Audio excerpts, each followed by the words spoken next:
أعوذ بالله من الشيطان الرجيم.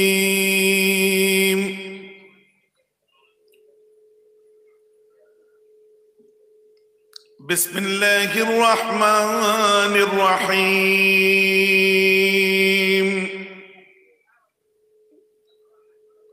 الحمد لله كفى وسلام على عباده الذين اصطفى.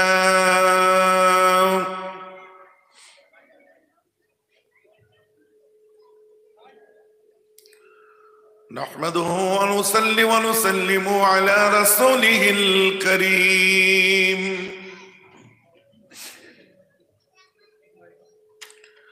أما بعد فأعوذ بالله من الشيطان الرجيم. بسم الله الرحمن الرحيم.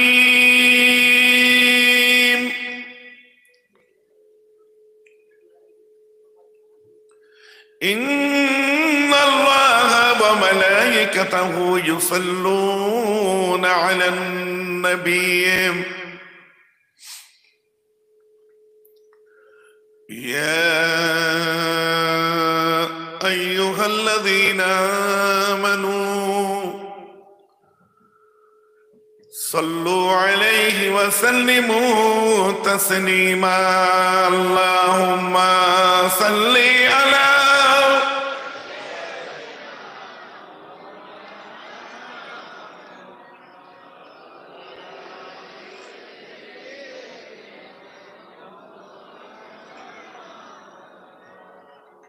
बर मोहम्मद मीर सालम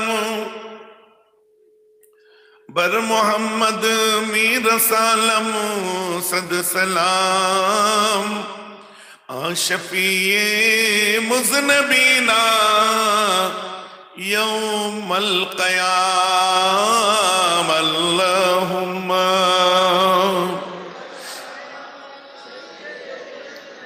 सबाई मिले وعلى آله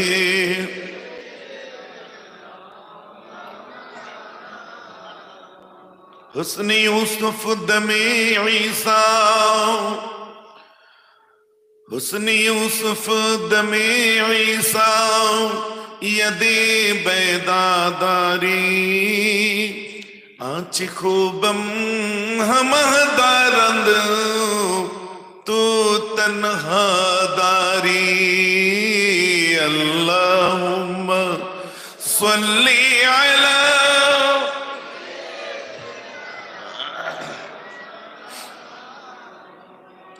وعلی آلہ.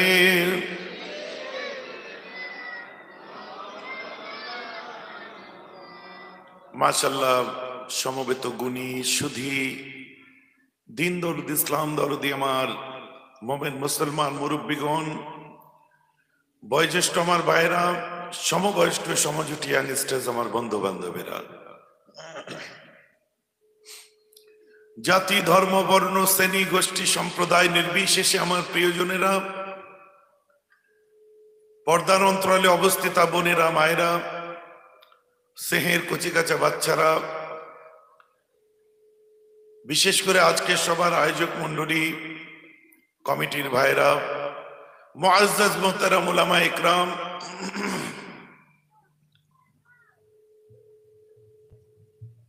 এবং ইমাম সাহেব ভাইরা, প্রত্যেককে আমি আমার অন্তরস্থল থেকে জানাই আমার আন্তরিক শুভেচ্ছা, মোবারকবাদ, আমার সালাম। বাচ্চাদেরকেও আমি সালাম জানাই এবং তাদেরকে আমার অন্তর থেকে আমার স্নেহ আশিস দিই। চিন্তা করছিলাম কি বিষয় নিয়ে আলোচনা করব। দেখুন, আমি কথা বলার আগে একটা মজার গল্প শোনাই আপনাদের, শুনবেন? না, ওই আজগবি আপনার গল্প না, গল্প শুনলে বুঝতে পারবেন। সুলতান মাহমুদ গজনবী, গল্পেরও আবার ওজন আছে, বুঝতে পেরেছে। একজন সাধক ছিলেন, ইতিহাসের পাতায় কখনো নায়ক কখনো খলনায়ক।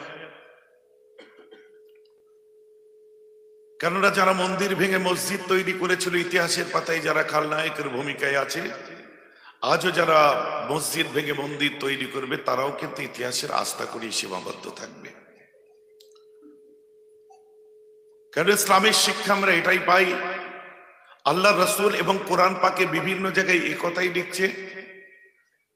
আমার নবীজি বলছে তোমরা অপরের খোদাকে গালাগাল করো না। এখন নবীকে যদি আপনি রসুল হিসাবে তার উম্মত মেনে নেন তো নবীর কথাটা শুনবেন। আবার একদল জঙ্গি তারা বলছে না, সব ভেঙে দাও, মেরে দাও, গুঁড়িয়ে দাও, আমরাই থাকবো আর কেউ থাকবে না। কথাটা বুঝতে পারছেন? নবীজি কি বললেন? নবীজি বলছে কারো খোদাকে গালাগাল করো না। না হুজুর আমরা কারো খোদাকে গালাগাল করব না। নিজের খোদাকেও গাল দিও না। যার জন্য গর্দান কাটাতে আমরা প্রস্তুত থাকবো তাকে কেউ গালাগাল দিতে পারে?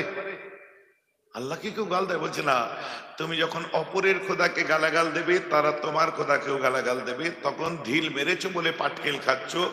অতএব এমন কোন খারাপ কাজ তোমরা করো না যাতে তোমার জন্য অন্য কেউ তোমার খোদাকে গালাগাল দেয়। শরীয়তের শিক্ষা। যার জন্যই আমার বক্তব্যটা খুব সাদা বলে নিতে হবে। তো ইতিহাসের পাতায় বহু রাজা বাদশা এসেছে যারা কখনো নায়ক হয়েছে, কখনো খালনায়ক হয়েছে। কেউ মসজিদ ভেঙেছে, কেউ মন্দির ভেঙেছে, কেউ অন্য ধর্মের উপর জুলুম করেছে, কেউ আর একটা ধর্মের উপর জুলুম করেছে। আফটার অল প্রত্যেকটা রাজার একটা বাস্তব সত্তা ছিল। সব রাজারাই যদি এমন আসতেন তাহলে লক্ষ্য করে দেখুন, মর্যাদা পুরুষোত্তম শ্রীরাম তার রাজত্বে একটাও পৃথিবীতে মসজিদ রাখতেন না, বা অন্য ধর্মের ধর্ম পালনের জায়গা রাখতেন না। আর যদি তাই হতো তাহলে ওদিকে 250 বছর, এদিকে 500 বছর মোগলরা, 750 বছরের মধ্যে ভারতবর্ষে তারা একটাও মন্দির রাখতো না। কথাটা বুঝতে পারছেন না? আল্লাহ রসুল যখন নবী হয়ে দুনিয়ায় আসলেন তখন কিন্তু একটাও অন্য কোনো ধর্মের ধর্মস্থান তিনি রাখতেন না, সব ভেঙে গুঁড়িয়ে দিতেন। অতএব প্রত্যেক ধর্মের ধর্মগুরু যারা এসেছে তারা এই ধর্ম নিয়ে বিচ্ছিরি খেলা খেলেনি। ধর্ম তো সম্প্রীতির শিক্ষা দেয়, ধর্ম তো ভ্রাতৃত্বের শিক্ষা দেয়, বন্ধুত্বের শিক্ষা দেয়, মূল্যবোধের শিক্ষা দেয়, মানবতার শিক্ষা দেয়, নৈতিকতার শিক্ষা দেয়। ধর্ম তো মানুষ মানুষকে ভালোবাসার শিক্ষা দেয়। ধর্ম, প্রত্যেকটি ধর্ম শিক্ষা দেয় কি ভাঙা মনকে ভালোবাসা দিয়ে জুড়ে দাও। বলুন সুবহানাল্লাহ। এটা আমার ধর্ম দিয়েছে। অতএব আমার বক্তব্য সেই জায়গায়। তো সুলতান মাহমুদ গজনবী সম্পর্কেও এরকম বহু কথা আছে, কিন্তু সর্বশেষ হিস্ট্রি আপনার ইতিহাস তত্ত্ববিদ তারা একটা কথাই বলেছেন, সুলতান মাহমুদ গজনবী ছিলেন অত্যন্ত ধর্মভীরু মানুষ। এমনকি ওনার ঘরের মধ্যে যেখানে ওনার শয়ন কক্ষ ছিল, শোয়ার জায়গা ছিল, সেখানে যে তার পালং লাগানো ছিল, সে পালঙে তিনি যখন শুতে যেতেন, শুতে গেলেন দেখলেন পায়ের দিকে কোরআন রাখা আছে, কোরআন শরীফ। রাত্রে নিজে রাজা পালংটাকে ঘুরিয়ে শোয়ার জন্য যখন পালঙে শুতে গেলেন, যে পা হবে কোরআনের দিকে, ঘুরিয়ে নেওয়ার পরে যখন শুতে গেল, শুতে যাওয়ার সময় তার মনের মধ্যে আসলো যে আজ আমি দুনিয়ার জন্য এত পাগল হয়ে গেছি, এত পাগল হয়ে গেছি যে সামনে কোরআন আর আমি ঘুমাবো। সারা রাত কোরআন তেলাওয়াত করে ফজরের নামাজ পড়ে ঘুমিয়েছে। বলুন সুবহানাল্লাহ। এবং আদিল ছিলেন, বিচারের ক্ষেত্রে তিনি সবসময় বীর যোদ্ধা ছিলেন। তো সুলতান মাহমুদ গজনবীর এক সময় মাথায় এলো, এবং খুব দাপুটে রাজা ছিল। তো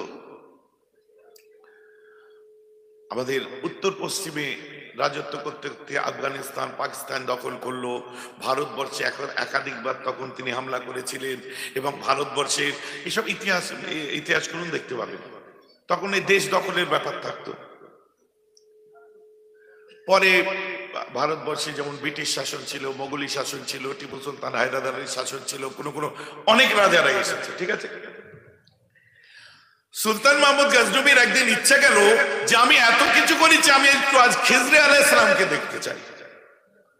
খিজরে আলাইহিস সালামকে দেখতে চাই, কে আছো আমাকে খিজরে আলাইহিস সালামের সঙ্গে দেখা করাবে।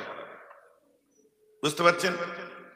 তো সব গোটা গ্রামের মানুষ এক জায়গায় হলো, সাত মহল্লার মানুষ আসলো, ভিখারি আসলো, ফকির আসলো, ধনী আসলো, গরিব আসলো, দামি দামি মানুষ আসলো, কমা কমা মানুষ আসলো, এমনকি মুহাদ্দিসরা আসলো, মুফাসসির আসলো, উলামারা আসলো, মুফতিরা আসলো, সুফিরা আসলো, আল্লাহর ওলিরা আসলো।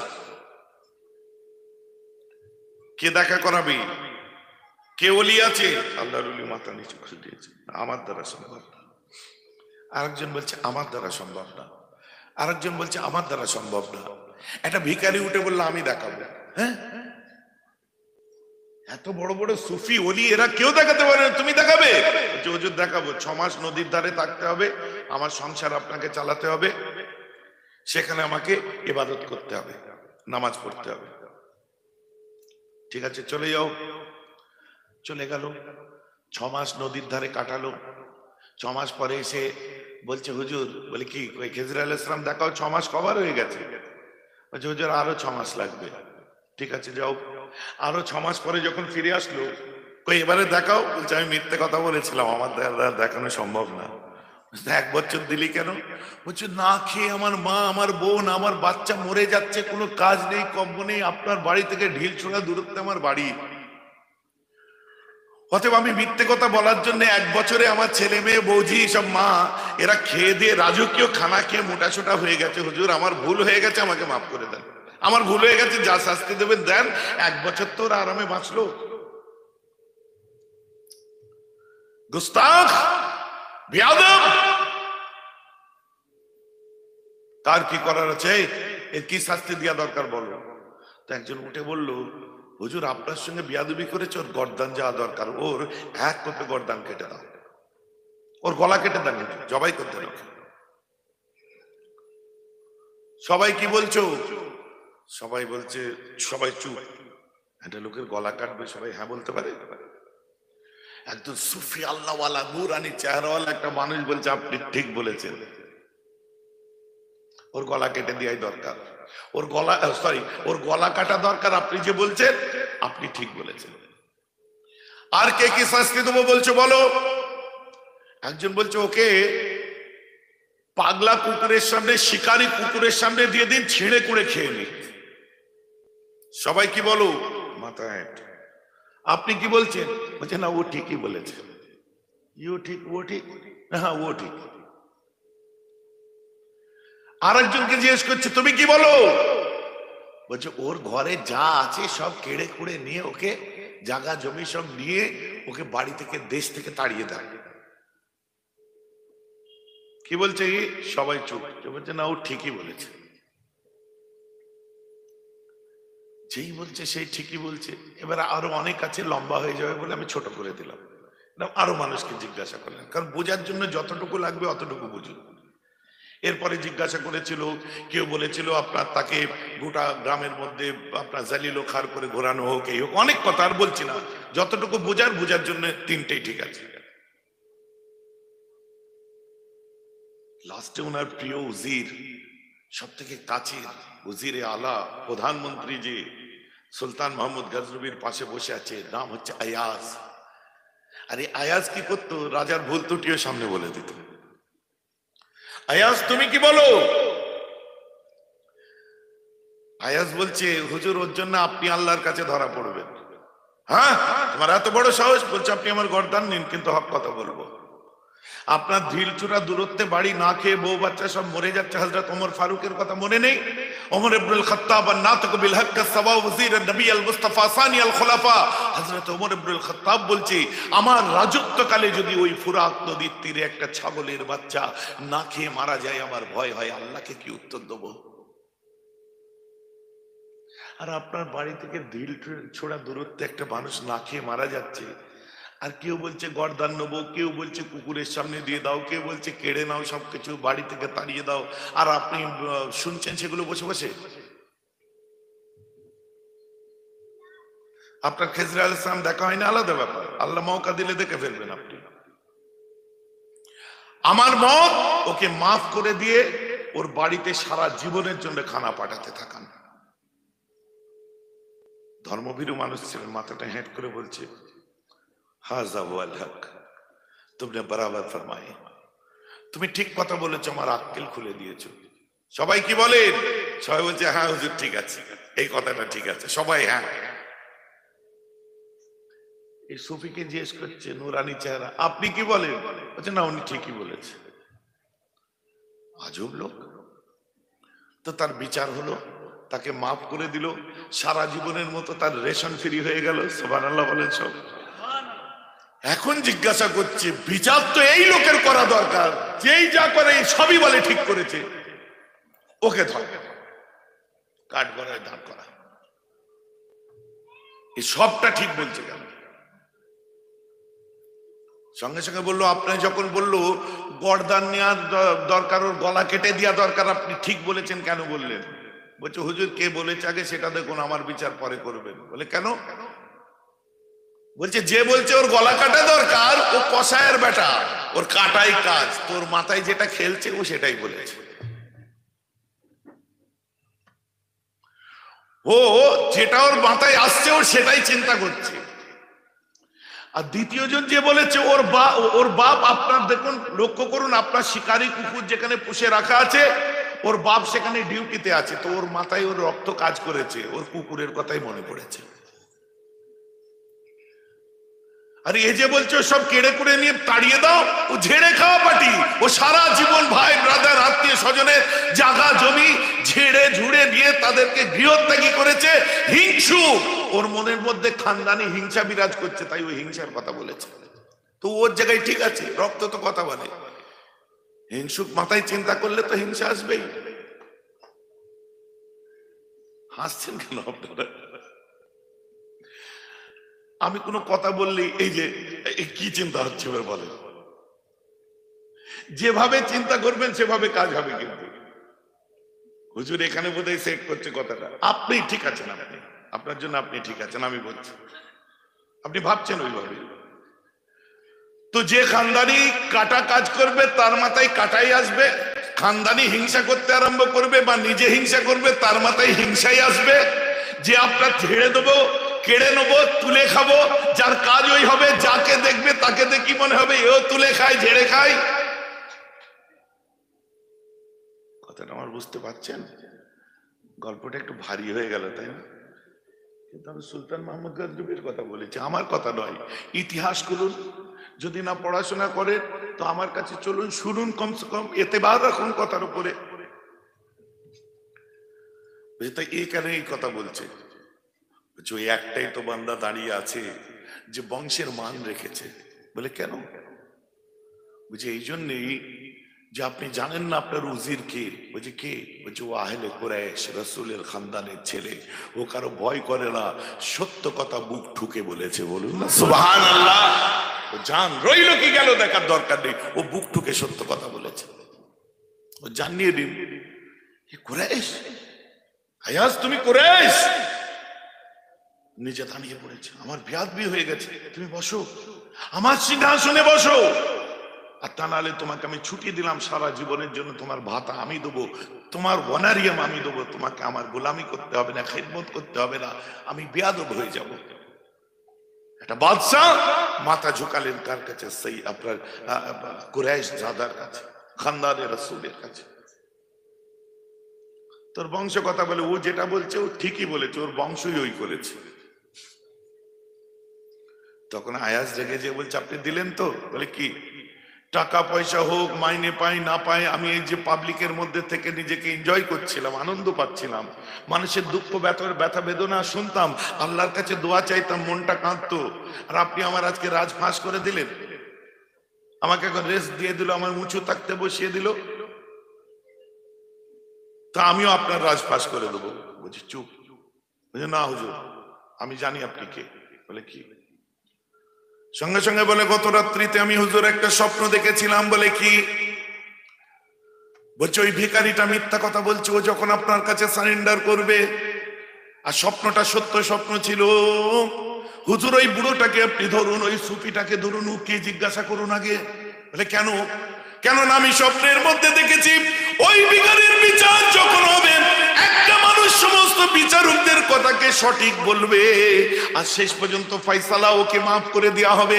সেই মানুষটাকে যখন কাঠগড়ায় দাঁড়ানো হবে, নিজের কথা নিজের ওকালতি নিজেই করবে, আল্লাহকে সামনে রেখে কথা বলবে, আর সেখানে একটা কুরাইশ জাদাকে সম্মান দেওয়া হবে। হুজুর হিস্ট্রি সিকোয়েন্স বুঝতে পারছেন? এই দরবারটা আমি দেখেছিলাম। হ্যাঁ, তাই তো দেখছি। হুজুর আপনি দেখুন, প্রত্যেককে আপনি শুনলেন, প্রত্যেকের কথা উনি সঠিক বললেন। একটা কুরাইশকে সম্মান দেওয়া হবে, এ দেখুন আমাকে আপনি সম্মান দিলেন, কিন্তু ওই মানুষটাকে আপনি প্রশ্ন করে দেখুন, ও নিজের মুখে বলবে না, আমি বলে দিচ্ছি, ওই মানুষটাই হচ্ছে হযরতে খিজর আলাইহিস সালাম। হ্যাঁ, আপনি কে? মাথা নিচু করে কাঁদছি, বলছে হ্যাঁ আমি খিজর আলাইহিস সালাম।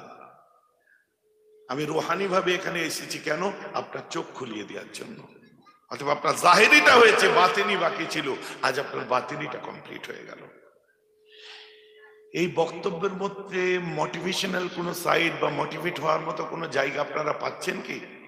একটা মানুষকে প্রথমে ঠিক করতে হবে, নির্ণয় করতে হবে, আমি যে ভাবনাটা ভাবছি, আমি নিজের ধার ধরে আপনার চিকিৎসা করছি না তো। আমি যেটা ভাবছি, আমি নিজেকে নিয়ে বিচার করছি, আর আমার মতো করে আপনাকে ভাবছি না তো। যে টাকা তুলে খাই, সে ভাববে সবাই আমার মতো টাকা তুলে খাই। যে লোকে ঝেড়ে খায়, সবাইকে দেখবে ও আমার মতো ঝেড়ে খায়। যে আপনার দাগাবাজি করে, সামনের লোকে সেও দেখবে এও আমার মতো কিছু অভ্যাস আছে হয়তো এর মধ্যে। যে আপনার কি বলে দালালি করবে, তারও মনে হবে আমার মতো এরও দালালি করার অভ্যাস আছে হয়তো। কথাটা আমার বুঝতে পারছেন কি পারছেন না? অতএব মানসিকতা, মাইন্ডকে না ক্লিয়ার পরিষ্কার করা পর্যন্ত আপনি আল্লাহ পাবেন না, রসুল পাবেন না, প্রকৃত ধার্মিক হবেন না। কেননা মুখে দাড়ি মাথায় টুপি থাকলে সে মুসলমান নয়। মুসলমান হতে গেলে এথিক্যালি তাকে এগোনো দরকার। এই যে আমি বললাম মিলাদ আর সিরাত, সিরাতকে তার লাইফে নিতে হবে, অ্যাক্টিভেট করতে হবে, আদারওয়াইজ সে মুসলিম নয়। মিলাদুন নবীর জলসা, সিরাতুন নবীর জলসা, গিবত গিলা তহমত এই সেই খোঁচা খুচি ভর্তি হয়ে আছে। শান্ত মন, কিছু মনে করবেন না, বহু মানুষের মানসিকতা তৈরি হয়ে গেছে, যদিও সে তার জায়গায় ঠিকই আছে। আমার এখনের বক্তব্য অনুযায়ী যে মেয়ের আব্বা এসছে, কেমন দেয় দেখবো, কাকে দেয় দেখবো, মানসিকতা তৈরি হয়ে গেছে। হ্যাঁ আমি দিচ্ছি, সমাজের দুশ্মনদের দিচ্ছি, মানবতার শত্রুদের দিচ্ছি, বাংলা সম্প্রীতি নষ্ট করতে যারা উদ্গ্রীব তাদের বিরুদ্ধে আমি বলছি। হ্যাঁ আমি বলছি তাদের বিরুদ্ধে, সেই সাম্রাজ্যবাদীদের দাপট যারা আমাদেরকে মানসিক দাসত্বের মধ্যে রেখে দিয়েছে, আমি তাদের বিরুদ্ধে বলছি।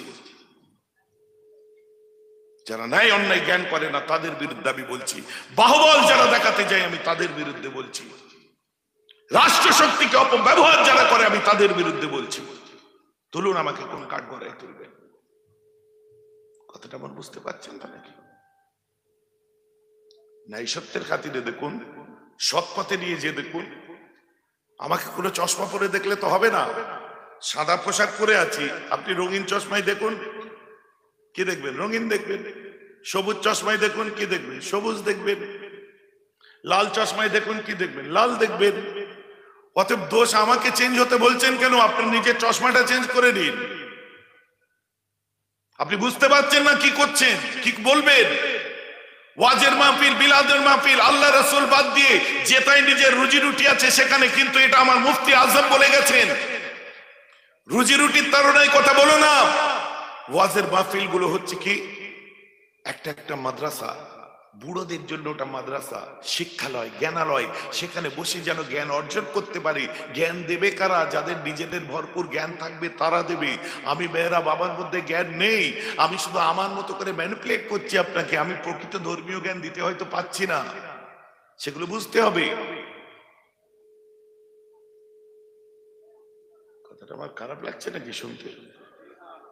ম্যানিপুলেট করা আলাদা জিনিস, জ্ঞান জ্ঞান বন্টন করা আলাদা জিনিস। আমি জ্ঞানী নয়, আমাদের মাথায় ঢুকে গেছে যে আমরা শিখাবো, আমরা স্টেজে আগে বসবো, উঁচুতে বসবো, নিচে লোক বসে থাকবে, আমরা জ্ঞান দিতে এসেছি।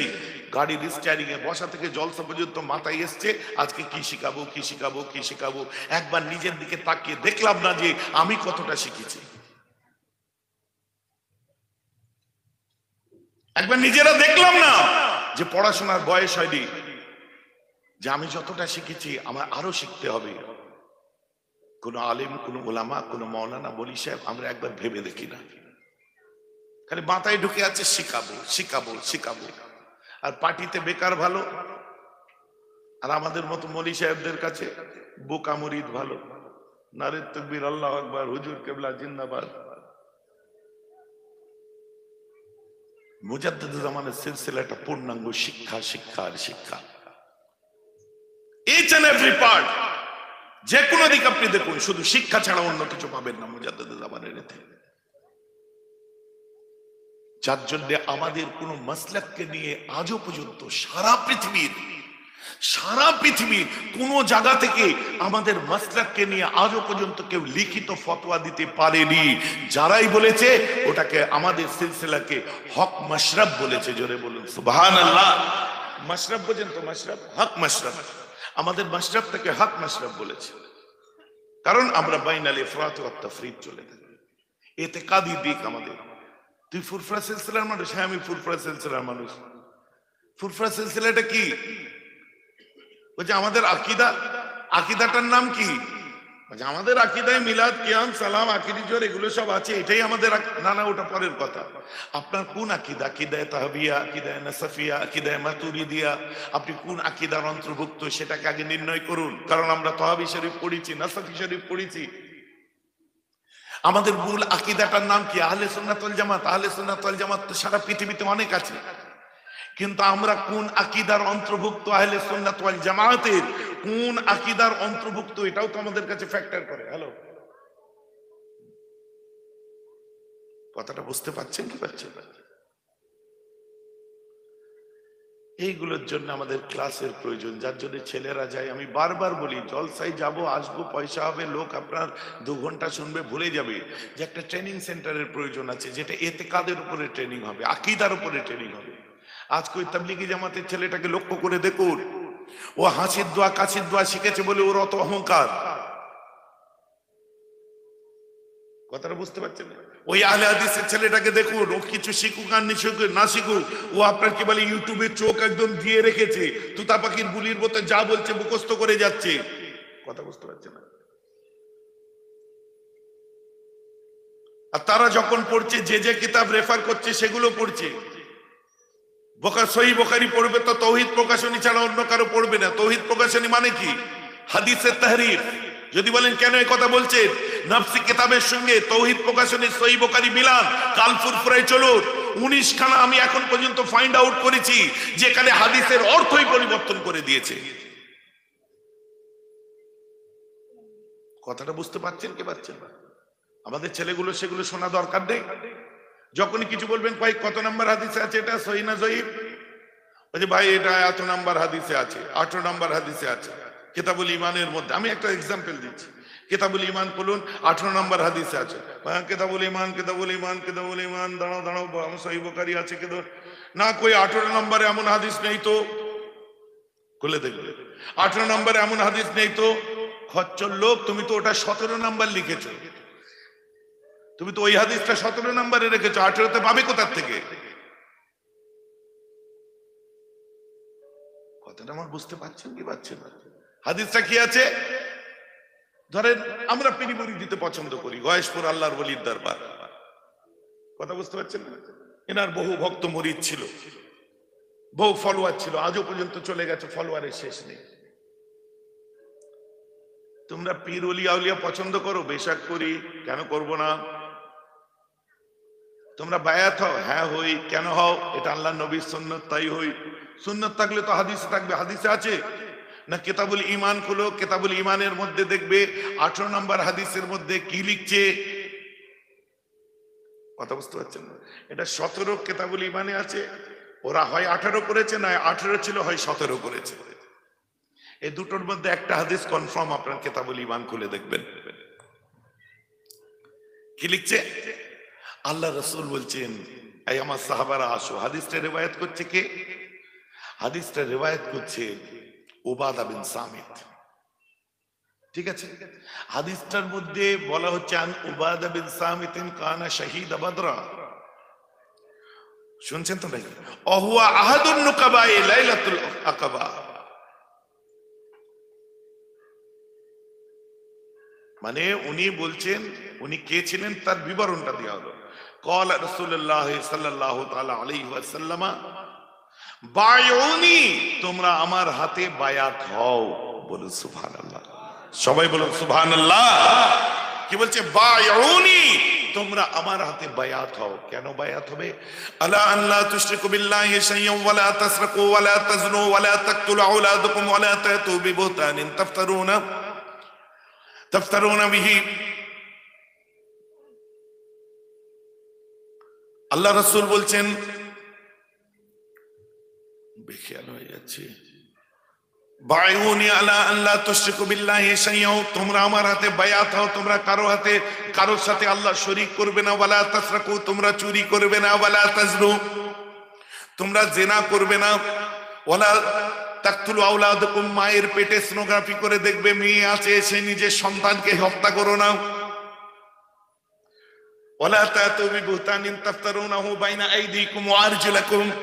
আলহামদুলিল্লাহ। কি বলছে? তোমরা মানুষের পিঠ পিছে গীবত করো না। ওয়ালা তাসাউ বিমারুফিন, তোমরা ভালো কাজে বাধা দিও না। আও কামা ক্বালা আলাইহিস সালাতু ওয়াস সালাম, অনেক এখানে আছে। কি বলছেন? বায়উনি, ভুলে গেছিলাম, আল্লাহ আবার ইয়াদ করিয়ে দিয়েছেন। আলহামদুলিল্লাহ। বায়উনি, তোমরা আমার কাছে বায়াত হও। আলা আল্লাহ তুশরিকু বিল্লাহি শাইয়্যান, আল্লাহর সঙ্গে কারো শরীক করব না। ওয়ালা তাসরিকু, বায়াত হও, অঙ্গীকারবদ্ধ হও, আমরা চুরি করব না। আমরা তওবা পড়তে যাই, বায়াত হই কিসের জন্য? যে কোনোদিন চুরি করব না, কোনোদিন আপনার আল্লাহর সাথে শরীক করব না। আমরা কি বলে ওয়ালা তাজনু, জিনা করব না।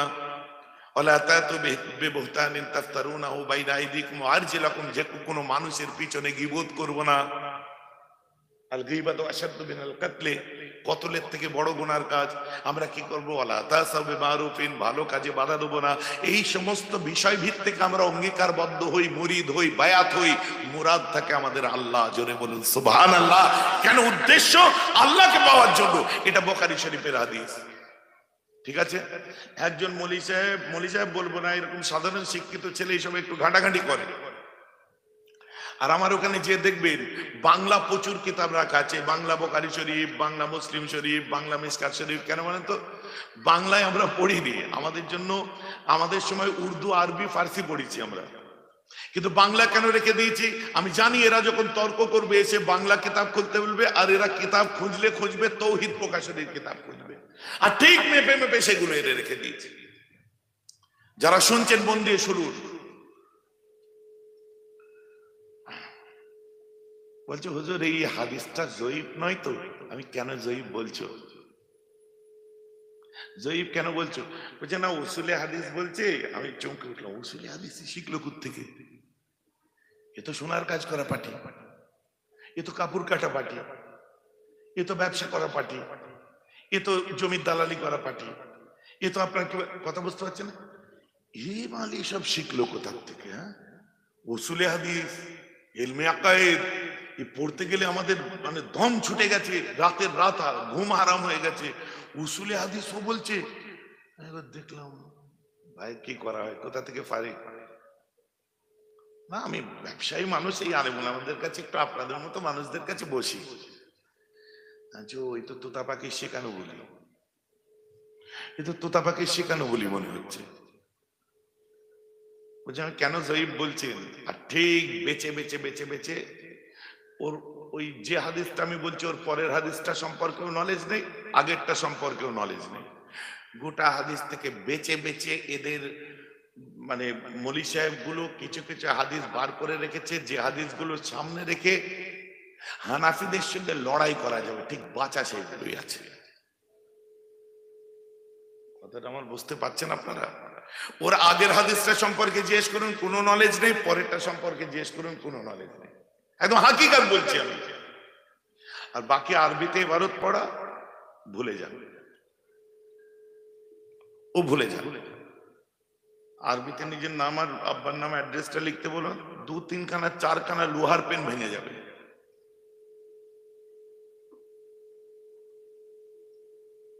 তাও তারা শিখেছে, মাথা খরচা করেছো, শুকরিয়া জানাই, আল্লাহ তোমাদের শিক্ষাটা সঠিক পথে করুক, সকলে বলুন আমিন। এই খোঁচা মারা শিক্ষাই যেন না নিয়ে যায়। মোতলাকান বলছি, এমন ঘটছে যেটা বাস্তব সেটা বলছি, এটা গীবাদের মধ্যে পড়ে না। হানাফিদের হক পথে মোটিভেট করার জন্য যেমন নবীজি গল্প শোনাতেন, সাহাবারা গল্প শোনাতেন, আমার সাথে যেটা ঘটেছে আমি সেটাই শোনাচ্ছি। এখনো ওয়াজ আরম্ভ হয়নি, কনসেপ্টটাকে আগে ঠিক বুঝে দিন, ওয়াজ পরে হবে। ওয়াজ তো সুদ দিয়ে টান দিয়ে হবে, তারপর শেষ হয়ে যাবে। অত সুন্দর গলা আমার নেই, জানি না আজকে ওয়াজ হবে কি হবে না।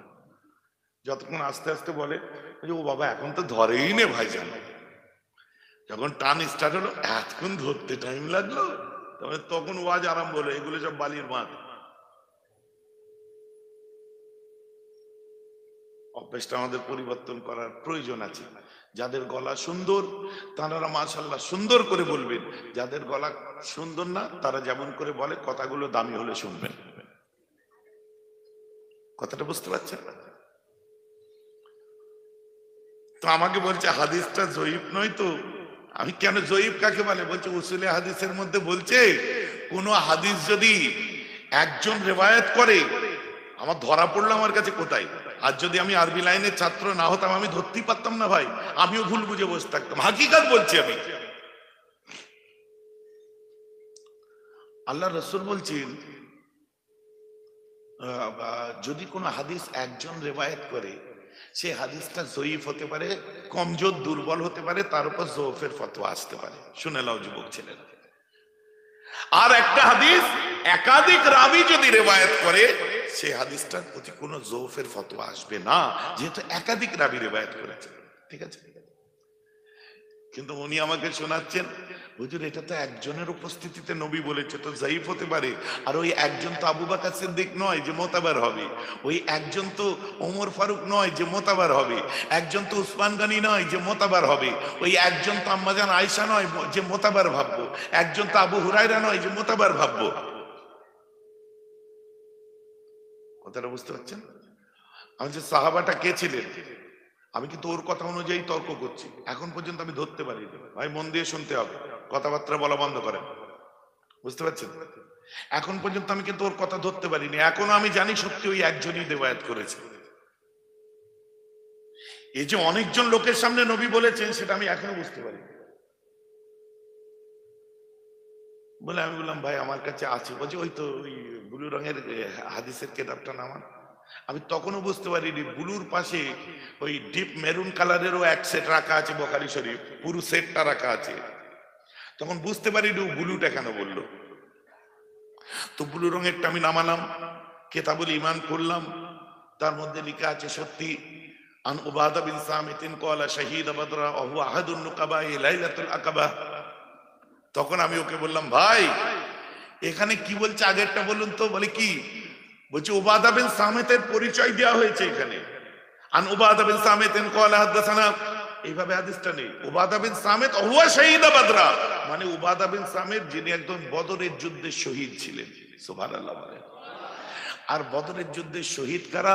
আল্লাহ তাআলা যাদের আগে পিছে তামাম গুনাহকে মাফ করে দিয়েছেন। মর্তবাওয়ালা। তারপরে কি লিখছেন? আহুয়া আহাদুন নুকাবায়ে লাইলাতুল আকাবা। এই লাইলাতুল আকাবা কাকে বলে বলেন তো? যে ওটা আপনি বলেন। আমি জানি একটু আপনার কাছে অভিজ্ঞতা আছে নাকি শুনি। না ওটা আপনার কাছে আমি শিখিনি ভাই।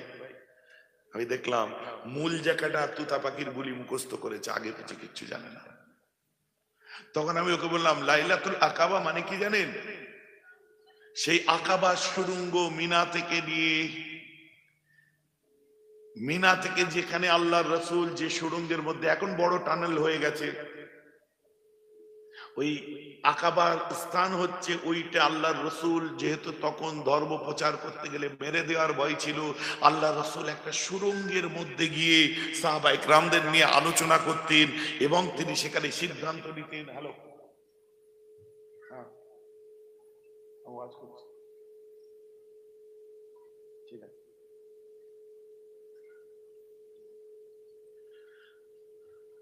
কথা বুঝতে পারছেন না? তো ওই সুড়ঙ্গের মধ্যে আমার রসুল রাত্রিতে যে সাহাবাদেরকে নিতেন, নেওয়ার পরে আল্লাহ রসুল ওখানে জিম্মেদার ঠিক করে দিতেন, তোমরা এই কাজ করবে, তোমরা এই কাজ করবে, তোমরা এই কাজ করবে। যেমন নাকি কোরআন পাক খুলুন, মুসা নবীর জমানায় মুসা আলাইহিস সালাম তার আপনার 75 জন নাকিব ছিল। মুসা নবীর 75 জন নাকিব ছিল, ধর্ম প্রচারের জন্য জিম্মেদারি দেওয়া ছিল। কোন ক্ষেত্রে 12 জনের কথা বলা হয়েছে।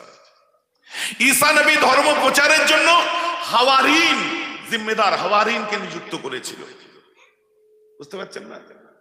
আর আমার রাসূল ধর্ম প্রচারের জন্য 12 জন জিম্মেদার সাহাবা দায়িত্বশীলকে ঠিক করেছিলেন। আমি তখন বললাম আহাদুন নুকাবায়ে লাইলাতুল আকাবা, এই আকাবার রাত্রের উনি একজন নাকিব যাকে রাসূল ঠিক করেছে। এখানে অনেক লাগবে না, নবী যাকে জিম্মেদারি দিয়েছে সে উপযুক্ত, তার উপর সন্দেহ করলে ঈমান চলে যাবে। অতএব উনি একাও যদি বলে হাদিসটা যায়ীফ না, ওটা সহিহ হাদিস। জোরে বলুন সুবহানাল্লাহ। আর সহিহ হাদিস যদি, কথাটা আমার বুঝতে পারছেন তো নাকি? নবী যাকে জিম্মেদারি দেবে সে কত গুরুত্বপূর্ণ মানুষ। 12 জন, 75 জনের মধ্যে নবীজন 12 জনকে বেছে নিয়েছিলেন। তাহলে 12 জনকে তো চুনে বেছে নিয়েছে। তা আপনার কথা অনুযায়ী এটা যায়ীফ না, এই হাদিসটা সহিহ প্রমাণ হয়ে গেছে উসুলে হাদিস অনুযায়ী। নবীর উপযুক্ত, নবীর সিলেক্ট করা একজন জিম্মেদার যদি হাদিসটা রিওয়ায়াত করে, এটা সহিহ। চলুন হাদিসের ভেতরে ঢুকুন। তারপর লিখছে ওয়াহাউলুহু ইসাবাতুম মিন আসহাবিহি। আমি চুপ করে গেছি। এর মানেটা দেখুন তো। বলছে আল্লাহ রাসূল একজন সাহাবীর উপস্থিতিতে বর্ণনা করেন, আমি তো আকাশ থেকে নিচে পড়ে গেলাম, সোফা থেকে মনে হলো আমি চিত হয়ে পড়ে যাব, আমি হাসবো না কাঁদবো খুঁজে পাচ্ছি না। আলেম ওলামা এখানে আছেন ভাই? আলেম ওলামা নেই, সাধারণ মানুষ বলুন। সাহাবা মানে কজন সাহাবা? একজন। আসহাব মানে কত? ইয়েস, কে বললেন কথাটা? আপনি বললেন। আপনি আলেম তো নাকি? বুঝতে পারছেন?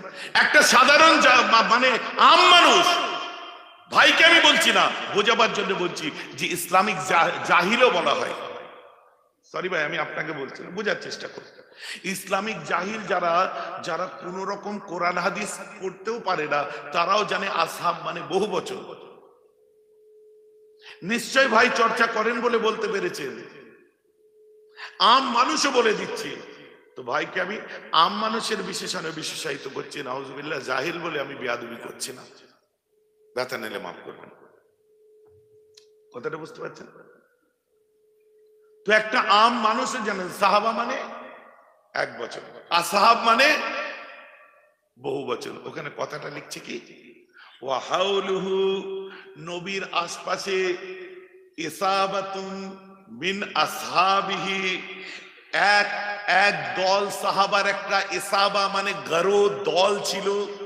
ইসাবাতুন মানে দল, একজনে কি দল হয়? অনেক জনে দল হয়।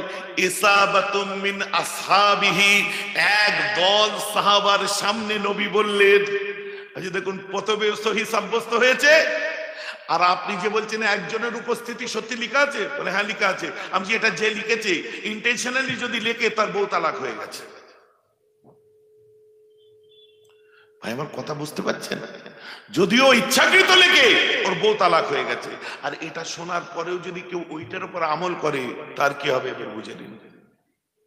প্রত্যেকটি আলেম ওলামা, অন্ধ, মাদ্রাসার স্টুডেন্ট, সাধারণ মানুষকে জিজ্ঞেস করুন, সাহাবার বহু বচন আসহাব। অনেক সাহাবা।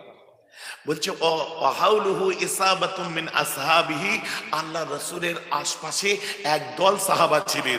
আর একদল সাহাবা যখন শুনেছে বারহাক বারহাক বারহাক, হাদিসটা সহিহ, যার জন্য উলামায়ে দেওবন্দ যারা ছিলেন দেখো তারাও বায়াত করে গেছে, উলামায়ে ফুরফুরা তারাও বায়াত করে গেছে, উলামায়ে বেরলভী তারাও বায়াত করে গেছে। কথা বুঝতে পারছেন না? হকপন্থী। এবারে দেওবন্দীদের থেকে তাবলীগী জামাত এসে বেরিয়ে এসেছে, বেরেলিদের থেকে আবার সেজদা পার্টি বেরিয়ে এসেছে। কথা বুঝতে পারছেন না? না, আমি আকাবিরদের কথা বলছি। কথাটা বোঝা যাচ্ছে কি যাচ্ছে না? আকাবিরদের কথা আমি বলছি। অতএব আজকে আহলে হাদিস যারা করবেন, আমি আপনাদের বলবো কি ভরসায় করছেন? আপনার সামনে সোনা দিচ্ছি না গিল্টি দিচ্ছি? আমি গিল্টিকে সোনা বলে দিলে আপনি, আমি ব্রোঞ্জকে সোনা বলে দিলে আপনার যাচাই করার ক্ষমতা নেই, আপনি তো সোনা বলেই দিচ্ছেন। তেমন বুখারী শরীফের হাদিসের মানে বিকৃত করে আপনার সামনে বাংলায় দিয়েছে, আপনি ফটফট করে পড়ে দেখিয়ে দিচ্ছেন, দেখো এত নম্বর হাদিসে এই লিখেছে। আর কাকে দেখাচ্ছেন? আম মানুষকে। আমাকে তো দেখাচ্ছেন না। ওই জন্য আমাদের ছেলেদের আমি বলি সাবধান, ইউটিউবে কে কখন কি দেখিয়ে দেবে, এর থেকে বড় হুজুর নাকি? না, আগে দেখতে হবে এই হুজুরটা কে, ও আহলে হাদিসের? এই হুজুরটা কে, ও শিয়া, ও রাফেজি, ও খারেজি, ও মুতাজিলা, ও জাহমিয়া, ও জাবারিয়া, ও মুজাসসিমা, ও আহলে তাশাইয়ুর, ও ইসনা আশারা, ও মুজাসসিমা, ও কে? যে বক্তব্য দিচ্ছে সে বান্দাটা কে? Whose that person? কোন এই ৭৩টা ফিরকা এসেছে, ফরাইজদের মধ্যে থেকে কোন ফিরকার মধ্যে সে পড়ে? যদিও আপনার মুতাজিলা হয়, আমার সঙ্গে চলবে না, কিন্তু কথাগুলো তার দলিল অনুযায়ী সে বলছে। ও শিয়া হলে আমার সঙ্গে তার চলবে না, ও তার দলিল অনুযায়ী বলছে। অথবা আহলে হাদিস হলে আমার চলবে না। সারা পৃথিবীর মুখে শুনে রেখে দিন, ইসলামিক শিক্ষার শীর্ষস্থানে যে দেশটা, ওটার নাম হলো সিরিয়া। সিরিয়া দামেস্ক, সিরিয়া দামেস্ক। দ্বিতীয় স্থানে হচ্ছে মিসরের আল আজহার। এইরকম ওয়ার্ল্ডের লেবানন থেকে আরম্ভ করে সারা বিশ্ব, সারা পৃথিবী, ওরা আজকে সার্টিফিকেট দিচ্ছে কি, যে সারা পৃথিবীর মধ্যে ৯৭% মুসলমান মিলাদুন নবী সেলিব্রেট করে থাকে, এটা জায়েজ করার দিয়েছে। জোরে বলুন সুবহানাল্লাহ।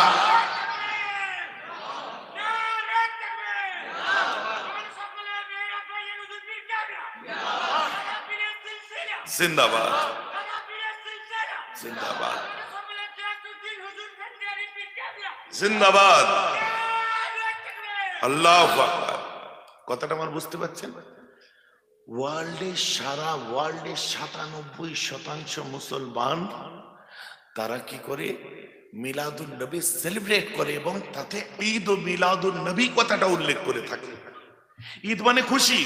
দেখবেন আমাদের ক্ষেত্রে এসে কি শোনানো হয়, ঈদ তো মাত্র দুটো, কোরআন আর সুন্নাহ অনুযায়ী, হাদিস অনুযায়ী, ঈদুল ফিতর, ঈদুল আজহা। তোমরা আবার নতুন ঈদ আবিষ্কার করলে, এটা কি বিদআত নয়? এটা আপনারা শুনেছেন কি শোনেন? সত্যি কথা বলেন, তাহলে এটা গীবত নয়, এটা শিক্ষা। আপনারা শুনলেন আবার নতুন ঈদ থেকে এলো। এই জন্য বলছি পড়াশোনা করুন।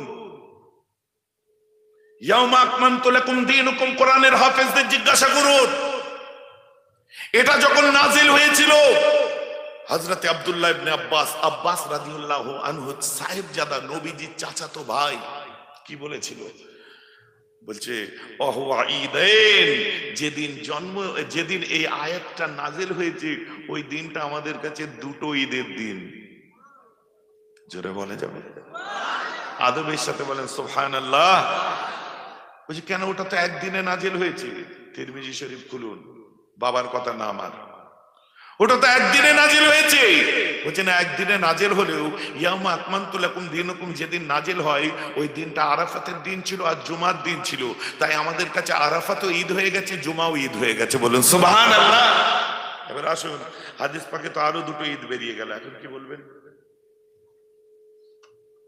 হাদিস পাকে আরো দুটো ঈদ বেরিয়ে গেল, এটা তিরমিজি শরীফ হাদিস তো নাকি? কেস কোথায় জানেন? নবীজি এটা করতে বারণ করেছেন। নাসিক মনসুখ পড়ুন আগে, তবে বুঝতে পারবেন। হাদিসের উপর যারা পড়াশোনা করে তাদেরকে কতগুলো বিষয় পড়তে হয় জানেন? মওযুর উপরে পড়তে হবে, মুদলিসের উপর পড়তে হবে, যায়ীফের উপর পড়তে হবে, আপনার আকায়েদের উপর পড়তে হবে, উসুলে হাদিস পড়তে হবে, নাসিক মনসুখ পড়তে হবে, তবে তো আপনার মুখে হাদিস শুনবে। মুহাদ্দিস যাকে তাকে বলে দেওয়া যাবে যে হাদিস পড়বে তাকেই মুহাদ্দিস বলে? এই দেখেন একটা মজার ব্যাপার শোনায়, বিরক্ত লাগছে না তো? খারাপ লাগছে না তো? শোনেন, আল্লাহ রাসূল দুনিয়ার বাদশা বিদায় হজ করলেন। ও এটা পরে বলবো, নাহলে ব্যাপারটা ফুটে উঠবে না। তো আমার রাসূল একসময় সাহাবায়ে কেরামদের বললেন, এই আমার সাহাবারা, বুখারী শরীফ, এই আমার সাহাবারা, তোমরা কেউ হাদিস লিখবে না, আমি নবী তোমাদের বারণ করলাম। হাদিস লিখতে বারণ করলেন কে? সবাই বলুন। জোরে বলুন। নবীর কথা যখন কড়া হুকুম দিলেন হাদিস লিখবে না, এটা কোথায় আছে? বুখারী শরীফে আছে। এখনো খুলুন, এখনো পাবেন। কথা বুঝতে পারছেন? আজও খুলুন, আজও পাবেন। কোথায় পাবেন? বুখারী শরীফে। বুখারী শরীফ লিখেছে কে? ইমাম বুখারী রাহমাহুল্লাহ। ঠিক আছে, তাহলে নবীজি লিখতে বারণ করেছে, ইমাম বুখারী বুখারী শরীফ লিখে জাহান্নামে গেছে তো নাকি? হ্যালো, ওয়াজ বুঝতে পারছেন? নবীজি বুখারী বুখারী আর এক্ষুনি বুখারী আনুন, আমি দেখিয়ে দিচ্ছি। নবীজি বললো তুমি হাদিস লিখো না, লিখবে না, আমি বারণ করছি তোমরা হাদিস লিখো না। তাহলে মুসলিম শরীফ লিখে ইমাম মুসলিম জাহান্নামে গেছে তো, ইমাম তিরমিজি জাহান্নামে গেছে তো, ইমাম ইবনে মাজাহ জাহান্নামে গেছে তো। কথাটা বুঝতে পারছে? সাহাবাদের মধ্যে হাদিসের কিতাব লিখেছিলেন মুসান্নাফে আবি শাইবা, মুসান্নাফে আব্দুর রাজ্জাক, এনারা সব জাহান্নামে গেছে তো। নবী হাদিস লিখতে বারণ করেছে আর সাহাবারা লিখে বসে আছে। সব থেকে বড় নবীর কথার অমান্য সাহাবারা করলো, পরে ইমামরা করলো। কি হবে? ইমাম হাসামি হাদিস লিখেছে, জাহান্নামে গেছে। ইমাম তাকিউদ্দিন সুবকি জাহান্নামে গেছে, ইমাম তিবরানি জাহান্নামে গেছে, ইমাম হালুফি জাহান্নামে গেছে, সিরাত হালুফিয়া লিখছে। কি হবে? ফতুল বারী আপনারা যিনি লিখেছেন জাহান্নামে গেছে, ফয়জুল বারী লিখেছে জাহান্নামে গেছে, নাসরুল বারী লিখেছে জাহান্নামে গেছে, ইমাম মোল্লা আলী কারি জাহান্নামে গেছে, ইমাম জালালউদ্দিন সুয়ুতি রাসুল মুফাসসিরিন খাসাইসুল কুবরা লিখেছে জাহান্নামে গেছে। কথাটা আমার বুঝতে পাচ্ছেন কি পাচ্ছেন? এনারা তো সব হাদিস লিখেছে। তো নবী বলল তোমরা হাদিস লিখো না, তো এরা হাদিস লিখে জাহান্নামে গেল তো। এখনো তো সেই হাদিসটা আছে, কিন্তু এই হাদিসটা আছে নাসিখ মনসুখের উপরে কোর্স করুন, যে কতগুলো হাদিস মনসুখ হয়েছে, কতগুলো হাদিসের উপর নিষেধাজ্ঞা নবী নিষেধ করে নিষেধাজ্ঞা তুলেছে, ওর উপর আলাদা কোর্স করুন। কতগুলো হাদিস মওজু আছে, ওর উপর আলাদা কোর্স করুন। কতগুলো হাদিস যায়িফ আছে, ওর উপর আলাদা কোর্স করুন। উসুলে হাদিস, হাদিস বুঝার যে সিস্টেম, ওর উপর কোর্স করুন, তবেই তো মুহাদ্দিস হবে। সাজিয়ে গুছিয়ে বলতে পারি বলে হয়ে গেল? সাজিয়ে গুছিয়ে কথা বলতে পারলে হয়ে গেল? আর আজকের আলোচনা কি আলোচনা আপনারা বুঝতে পারছেন? দুঃখের বিষয়, এই বড় বড় জলসা করে কোনো এইসব আলোচনা করার সুযোগ হয় না। আজকে ছোট জলসা, তাও ছোট, আর বলবো কি করে, দুটো কথা বলে একটু আরাম হচ্ছে। সব এইভাবে তাকিয়ে আছেন, এটা ফিডব্যাক যে ভেতর থেকে গিলছেন বক্তব্যগুলো। কথাটা বোঝা যাচ্ছে তো নাকি? তো নাসিখ মানসুখ করতে হবে। এই হাদিসটা নবী নিষেধ করেছিলেন কখন? আল্লাহ রসুল যখন হুজ্জাতুল বিদা করলেন, শেষ হজ করলেন। শেষ হজ করার পর আমার নবীজি কতদিন হায়াতে ছিলেন? আমার নবীজি 81 দিন হায়াতে ছিলেন। হুজ্জাতুল বিদা মানে নবীজি শেষ হজের পরে আল্লাহ রসুল 81 দিন দুনিয়ায় বেঁচে ছিলেন। এই 81 দিন আমার রসুল কোনো যুদ্ধ বিগ্রহ করেননি। আমার এই 81 দিন আমার রসুল গোটা কোরআনটাকে তিনি সাজালেন। যার যার কমপক্ষে 50 জন কাতেবে ওহী ছিলেন। এই 50 জনের কাছ থেকে যার যার কাছে কোরআনের খণ্ড অংশগুলো আছে, সেগুলো একত্রিত করলেন। কোন সূরাটা আগে যাবে কোনটা পরে যাবে সাজালেন। সাজাবার পরে নির্ভুল কিনা ওর প্রুফ দেখা হলো। প্রুফ কিভাবে?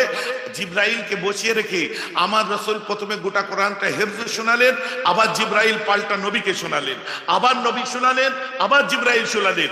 দুবার নবী গোটা কোরআনটা হেফজ করে শোনালেন, দুবার জিব্রাইল আবার ঘুরিয়ে নবীকে শোনালেন। তারপরে বললেন যালিকাল কিতাবু লা রাইবা ফি। জিব্রাইল আলাইহিস সালাম যখন বললেন, আল্লাহ বলছে এতে কোনো ভুল ত্রুটি নেই। There is most probably in the world no author with us remained in the 15th century with us more at least. আজও পর্যন্ত 1500 বছরে কোরআনের জোড়া নেই, কেউ কোনোদিন কলম চালাতে পারবে না। একমাত্র গ্রন্থ আমার নবী দিলেন আর বললেন আমার আল্লাহ একটা গ্রন্থে বজ্রকণ্ঠে বলছে আমার কোরআনে ভুল ধরার চেষ্টা করিস না। আমি আল্লাহ বলছি, ওতে সন্দেহ বলতে নাই। কথাটা বোঝা যাচ্ছে তো? জিন্দাবাদ। কথাটা বোঝা যাচ্ছে তো? জিন্দাবাদ, মাশাআল্লাহ। কথাটা আমার বোঝা গেছে না যায়নি? তো কোরআনকে আজও ইরান সোসাইটি দেখুন, বিশ্বের বড় বড় বিদ্বান পণ্ডিতদের দেখুন কোরআনের উপর তারা রিসার্চ করছে। আজকে কোরআনের আংশিক বার করে নিয়ে বলছে কাফেরদেরকে হত্যা করার কথা কোরআনে বলা আছে, রং। আমার একটা ডিবেট দেখেছিলেন আপনারা নিউজ টাইমসে, তো একজন একটা কোরআন নিয়ে আমাকে দেখাচ্ছে, তিনি আমার মারা গেছেন ভদ্রলোক,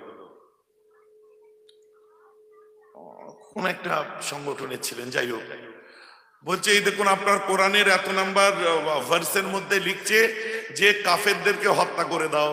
আমি তো শুনে খুব মজা নিয়ে নিলাম, আমি শিওর আপনি কি কাফের? না, অমুসলমানরাই তো কাফের। আমি যে রং, অমুসলমানরা কাফের এ কথা কোরআনে কোনো জায়গায় লেখা নেই, আর কোন মুসলমান মানেও না অমুসলমানরা কাফের। এটা আপনারা বুঝে নিন ভালো করে। আপনাদেরকে কেউ হয়তো বলবে তোদের কোরআনে আমাদেরকে তো কাফের বলেছে, ভুল কথা। কাফের কথার অর্থ কি? কোন হিন্দুকে কাফের বলা যাবে না, কোন হিন্দুকে কাফের বলা যাবে না, কোরআন বারণ করছে। কোন খ্রিস্টানকে কাফের বলা যাবে না, কোরআন বারণ করছে। কোন ধর্মবিরোধ ধর্ম মান্যওয়ালা কোন মানুষকে কাফের বলা যাবে না, এটা কোরআন বারণ করছে। কি কথা বলছেন? রাইট। এগুলো শুনে আপনাদের অভ্যাস নেই, শুনুন। কাফের কথার অর্থ হচ্ছে কাফন, কাফ করা, চাপা দেওয়া। এক স্রষ্টা, আমার মালিক এক। কথা বুঝতে পারছেন? আমার মালিক এক, মুসলমানরা মানে।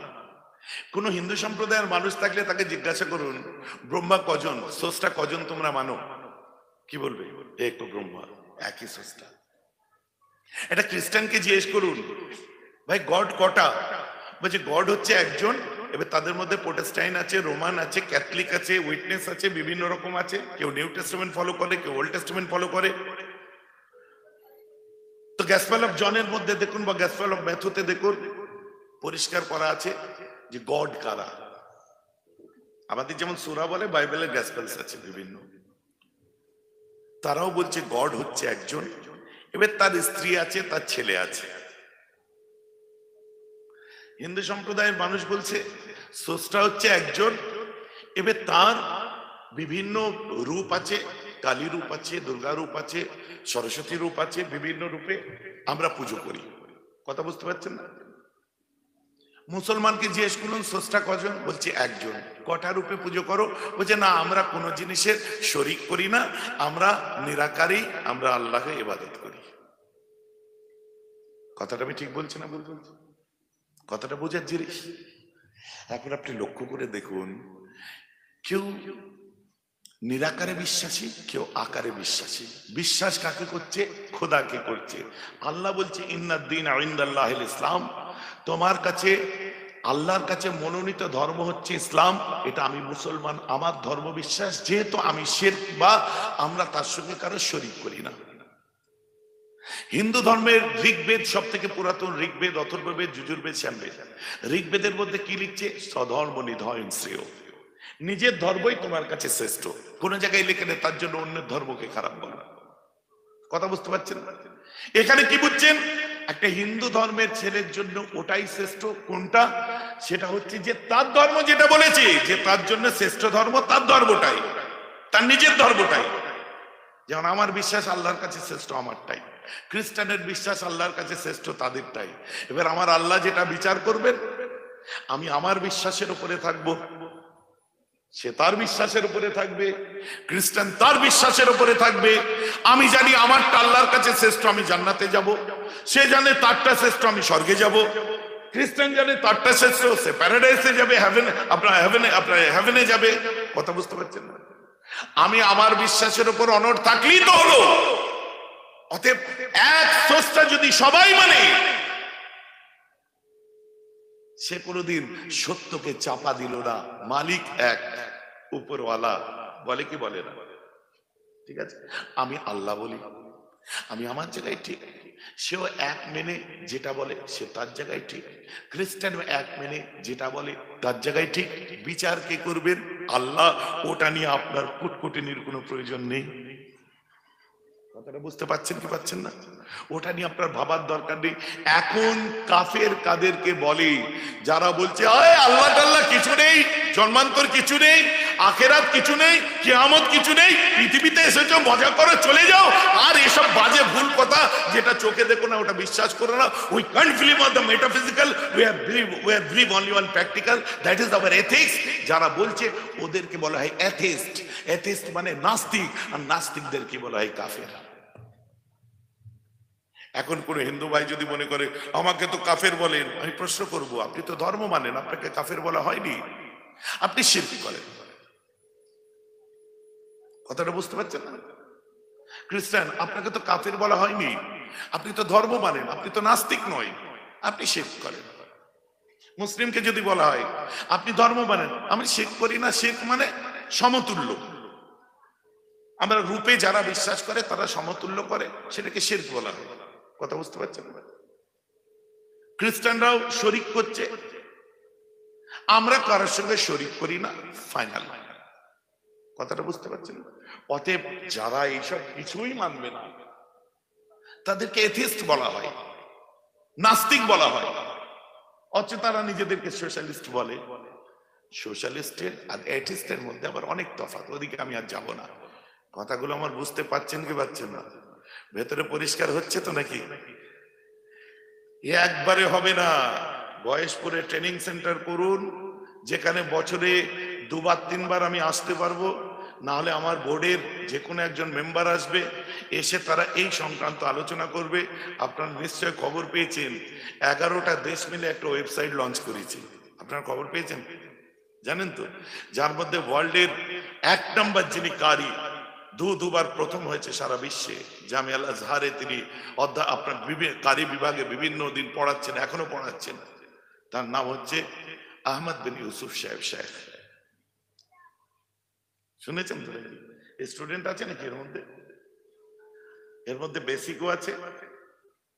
এটা আপনার মালয়েশিয়া, ইন্দোনেশিয়া, বাংলাদেশ, কাতার, দুবাই, লন্ডন, ইউএসএ, এবং আপনারা অনলাইন আপনাকে বলে প্লে স্টোরের মধ্যে অ্যাপও পেয়ে যাবেন। অ্যাপ ডাউনলোড করে নেবেন, নিজের ফর্ম আসবে, ফর্ম ফিল আপ করবেন, আসার পরে পেটিএম বা ফোনপের জায়গা আছে, পয়সা দেবেন, তবে ক্লাস করতে পারবেন। ফ্রিতে হবে না।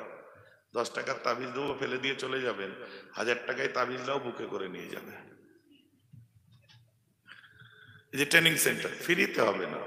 এটা যেমন অনলাইন আছে, ঘরে ঘরে কোরআন ঢুকিয়ে দাও। এতদিন শুনেছিলেন আমাদের ছেলেরা দেওবন্দে পড়তে যায়, আপনাদের শুনে ভালো লাগবে, আমাদের একটা নয়, দুটো নয়, কমপক্ষে 200-র উপরে দেওবন্দি স্টুডেন্ট এখন আমাদের কাছে পড়ছে। সুবহানাল্লাহ বলেন না? কারণ শিক্ষার জন্য কে কোথায় যাবে এটা কোনো নেই। আমরা শুধু ভাবতাম যে আমাদের কাছে ওনারা আসবে না।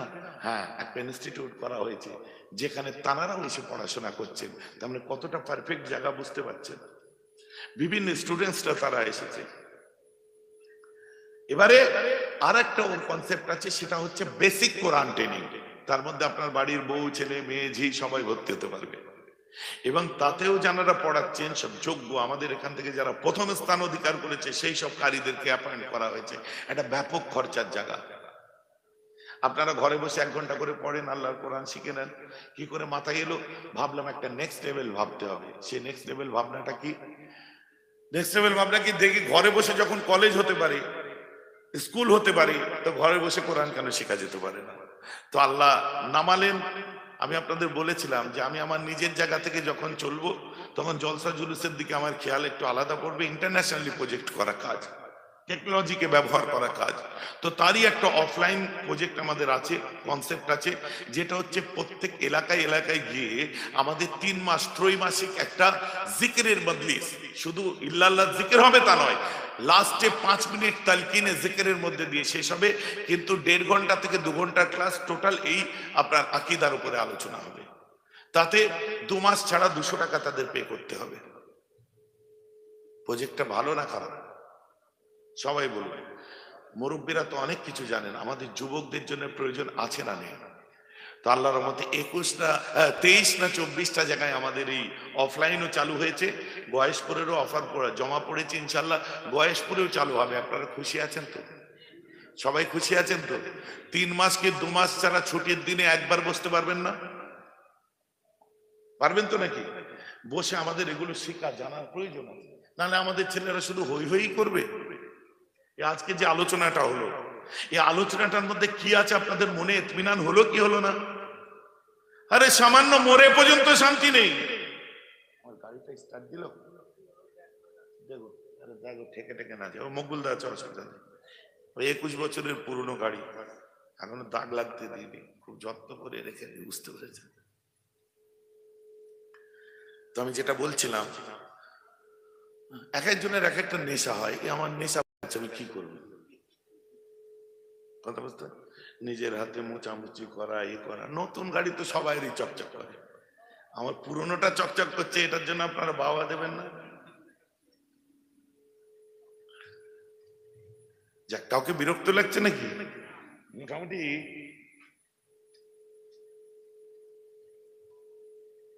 কিছু বুঝতে পারছেন? কতক্ষণ বসে আছেন কেউ বুঝতে পারেন না। তোমাদের কত টাইম হচ্ছে? ওদের 1 ঘন্টা 11 মিনিট হয়ে গেছে। এবার আমাদের শুরুয়াতের স্টার্টিং, যখন স্টার্টিং পয়েন্ট আসবে ওরা তখন শুরু করবে, বসা ওঠা এই সমস্ত, এই যে চাকা, ওগুলো আমাদের হিসাবে কতক্ষণ চলে যাচ্ছে বুঝতে পারছেন? আপনাদের কি বিরক্ত লাগলো? কিন্তু আলোচনাগুলো জ্ঞানের হলো কি হলো না? আরে চিন্তা করেন, জানাজার নামাজ পড়ে পর্যন্ত শান্তি নেই। সেদিন আমাদের এখানে অনেক দিনের কথা, একজন দুনিয়া থেকে বিদায় নিয়েছে, তো তারই জানাশোনা কাউকে নিয়ে আসলো জানাজার নামাজ পড়াবার জন্য, বুঝতে পেরেছেন? আমরা সব জানাজায় দাঁড়ালাম, আর আমাদের অভ্যেস কি, জানাজা হয়ে গেলে এবারে ইমাম সাহেব বলবে আপনারা সবাই কাতারটা ভেঙে ফেলুন, কাতার ভেঙে দাঁড়ান, বিসমিল্লাহর সঙ্গে 3 বার আলহামদুলিল্লাহ, 10 বার কুল আল্লাহ, 11 বার দরুদ শরীফ পড়ুন, ইসালে সওয়াব হবে, দোয়া হবে, সবরসানি হবে। বলে কি বলে না? সালাম ফিরে আর দাঁড়িয়ে আছে, এবার বলবে আমরা অলরেডি পড়া আরম্ভ করে দিই, আগে বলার আগে করে দিন না। কেন জানি যে এখন দোয়া হবে একটা, তারপরে কবর দেওয়ার পরে আবার একটা দোয়া হবে। তো এই দোয়াটা এখন কেন হচ্ছে? বহু মানুষ থাকে, কবর দেওয়ার পর পর্যন্ত অত মানুষ থাকে না, হাত তো আল্লাহর কাছে তোলা হচ্ছে, কারণ এর হাত ধরে তো পালানো হচ্ছে না, অথবা এখনো একবার করি তখন একবার করবে। কথা বুঝতে পারছে না? তো আমরা অভ্যস্ত। আমরা শুধু নয়, দেববন্ধের ফতোয়া এর উপর জায়েজের ফতোয়া দেওয়া আছে, কোন তাবলিগি জামাতের ছেলে যেন এর উপর আমল করবে না, করলে ফুরফুরার বিরোধী নয়, বিরোধিতা নয়, তোমার দেববন্ধেরও বিরোধিতা করা হয়ে যাবে। কথাটা বুঝতে পারছেন কি পারছেন না? আসুন, আমরা সব পড়ছি, এবারে জানি হুজুর এবার আল্লাহ আমিন করলো বলে কথা করলো, সব দাঁড়িয়ে আছে, হুজুরে দেখছে লাশ নিয়ে যায় না কেন, আর আমরা দেখছি আল্লাহ আমিন করে না কেন। কেসটা বুঝতে, ও বুঝতে পারছে না, আমরাও বুঝতে পারছি না। দাদা একটু চা ঢালো না। কথা বুঝতে পারছে না, কেসটা কি হচ্ছে? ও দেখছে, বলতেও পারছে না, লিজানা রে হয়ে গেছে, বলতেও পারছে না। আর আমরাও দেখছি তোল না রে বাবু, হাত কখন পড়া হয়ে গেছে, বললিনি নাই বললিনি, তো হাতটা তুলতে কি? আমি তো মতিগতি বুঝতে পেরে গেলাম যে এখানে আল্লাহ আমিন হবে না, তো আল্লাহ আমিন বলে আমি চিল্লে একদম, আর গলা তো মোটামুটি একটু আওয়াজ আছে, যে আল্লাহ আমিন করে দিলাম, দেখি পিছনে যারা ছিল সব আল্লাহ আমিন করে দিল, উনিও দেখি আল্লাহ আমিন করে হাত তুলে দাঁড়িয়ে আছে।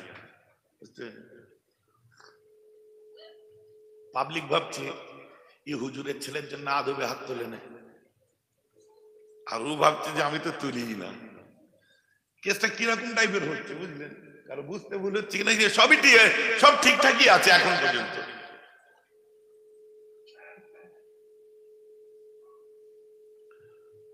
যখন দোয়া শেষ হলো, হুশ করে আমার পাশে এসে দাঁড়ালো, বলে হ্যাঁ এটা কি করলেন? হেসে বলছে, আমি কি করলাম বল? দোয়া করা কি খুব জরুরি ছিল? ব্যাপারটা বুঝে নিয়ে আমি ইগনোর করলাম, হ্যাঁ দোয়াই তো করলাম, ছাড়েন না, কি আর হবে, চলে গেছে, ওনার জন্য আল্লাহর কাছে হাত তুললাম। না এটা কিতাবের মধ্যে পাওয়া যায় কি? ছাড়েন না ওসব তর্কের জায়গা এটা, এসব আসুন না দরবারে একদিন কথা হবে।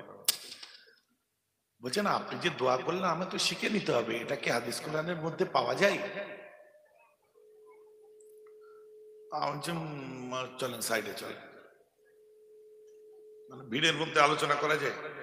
পাশে যে বলছে হ্যাঁ বলেন কি বলছেন। না কোরআন হাদিসের মধ্যে এই জানাজার পরে দোয়া করা পাওয়া যায়? আচ্ছা কেন বলেন তো, দোয়া করলে এত কষ্ট হয় কেন আপনাদের? আপনি কেন এই প্রশ্নটা এখন করছেন? আপনি তো জানেন অলরেডি দোয়া করা হয়। বুঝছে না, মানে জানাজাই তো দোয়া, আবার দোয়ার কি দরকার? আচ্ছা জানাজা দোয়া নয়, কারণ যখন দাঁড়াচ্ছি নামাজের নিয়ত করে দাঁড়াচ্ছি, দোয়া কখন বলছি?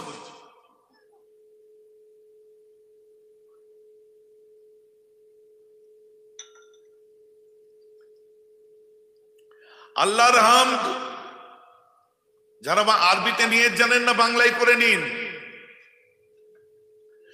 আল্লাহ তারিফ, নবী পাক সাল্লাল্লাহু আলাইহি ওয়াসাল্লামের উপরে দরুদ, এই মেয়ে ছেলে মাইয়াতের প্রতি দোয়া, মানে ছেলেদের হলে এই মাইয়াতের প্রতি বলে, মেয়ে ছেলে মানে একসঙ্গে টেনে দিলাম দুটো। এই মেয়ে ছেলে মাইয়াতের প্রতি দোয়া, 4 তাকবীর সহ ফরজে কিফায়া সালাতে জানাজা, কাবা শরীফের দিকে মুখ করে ইমামের পিছনে ইক্তেদা করে পড়তেছি। ইমাম যখন আল্লাহু আকবার বলবে আপনারা তখন আল্লাহু আকবার বলবেন। দূর থেকে যারা শুনছে, ভাই কে মারা গেল গো জলসা করতে যে,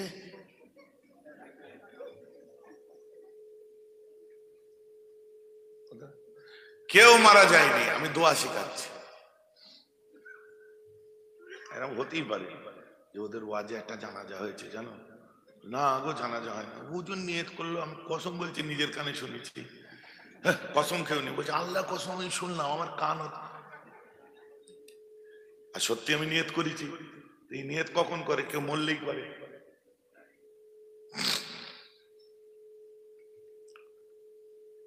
নিয়ত কি করি? হ্যাঁ বুঝে না, জানাজাটা তো দোয়া, মাইয়াতের জন্য দোয়া। এই যে বলছেন এই মাইয়াতের প্রতি দোয়া, আজ আমরা যে নামাজ পড়ি ওটা দোয়া নয়, ফরজ নামাজ, তো ওটাকে নামাজ বলেন কেন? চলুন জালালাইন শরীফ খুলুন, আর হাদিসে ইবনে মাজ্জা খুলুন, আবু দাউদ খুলুন, কোরআন হাদিস দুটোতেই আসুন। আল্লাহ রসুল সাল্লাল্লাহু আলাইহি ওয়াসাল্লাম, আল্লাহ রসুল দিন দুনিয়ার বাদশাহ সাল্লাল্লাহু তাআলা আলাইহি ওয়াসাল্লাম, এই যে সাল্লাল্লাহু আলাইহি ওয়াসাল্লাম পড়লাম তো নাকি? আপনারাও পড়লেন, এটাও তো দোয়া, এটাও তো দোয়া। পরিষ্কার লেখা আছে কি, যে আল্লাহর কাছে দোয়া চাওয়ার উত্তম সময় হচ্ছে নামাজের পর। বলুন না সুবহানাল্লাহ। তাই আল্লাহ রাসূল কুল কুতুবে হাদিসে পাবেন, কোন হাদিসটার নাম বলবো, নামাজ শেষ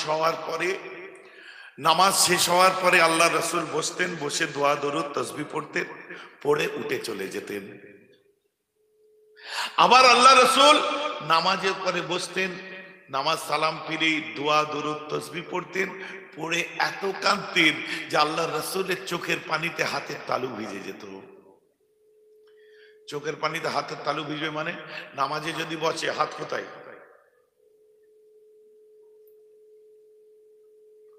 হাত কোথায়? এখানে থাকবে তো, হাঁটুতে। আর হাতের এটা তালু না এটা তালু? হাত দিয়ে হাত তুলে দেখান কোনটা তালু, দেখান। এটা, তাই তো বাচ্চাও বলছে, এটা মন দিয়ে শুনছে, মাশাআল্লাহ। এটা হচ্ছে হাতের তালু। তো এইভাবে যদি বসেন, দোয়া চাওয়ার সময় হাতের তালু ভিজবে কি করে? আচ্ছা এইভাবে বসেছে তো চোখের পানি পড়লে সিনাতে পড়বে নাকি? হয় মুখটা হাতের কাছে নিয়ে যেতে হবে, না হাতটা বুকের কাছে নিয়ে আসতে হবে। লেখা হচ্ছে ফারাফা ইয়াদাইহি, দোয়ার সময় নবীজির দুটো হাত উঁচু করা ছিল, তাই চোখের পানিতে তার কাফি হাতের তালুতে পানি পড়েছে। বলুন সুবহানাল্লাহ।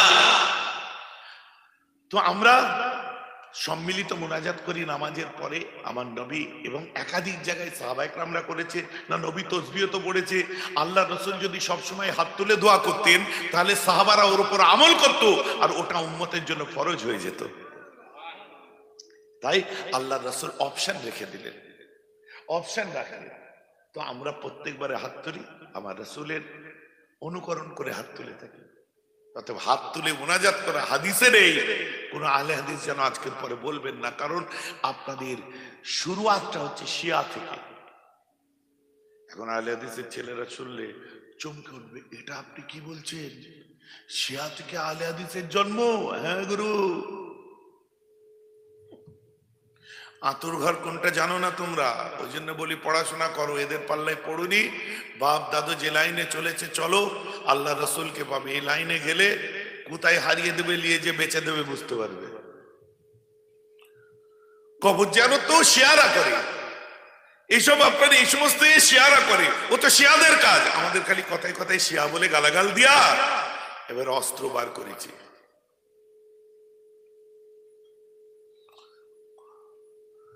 নোট করে নিন, ফোনটা আমার কাছে নেই, মকুল ভাইয়ের কাছে আছে। ফতোয়া আপনার তাফসিরে ফাতুল কাদির নোট করুন। তাফসিরে ফাতুল কাদির ৫ম পৃষ্ঠা মুকাদ্দমা খুলে দেখুন। আরবি পড়তে গেলে যদি দাঁত টাত লড়ে যায়, যারা পড়তে পারে তাদের কাছে নিয়ে যাবেন। কথাটা আমার বুঝতে পারছেন তো দেখি? যারা পড়তে পারে তাদের কাছে নিয়ে যাবেন।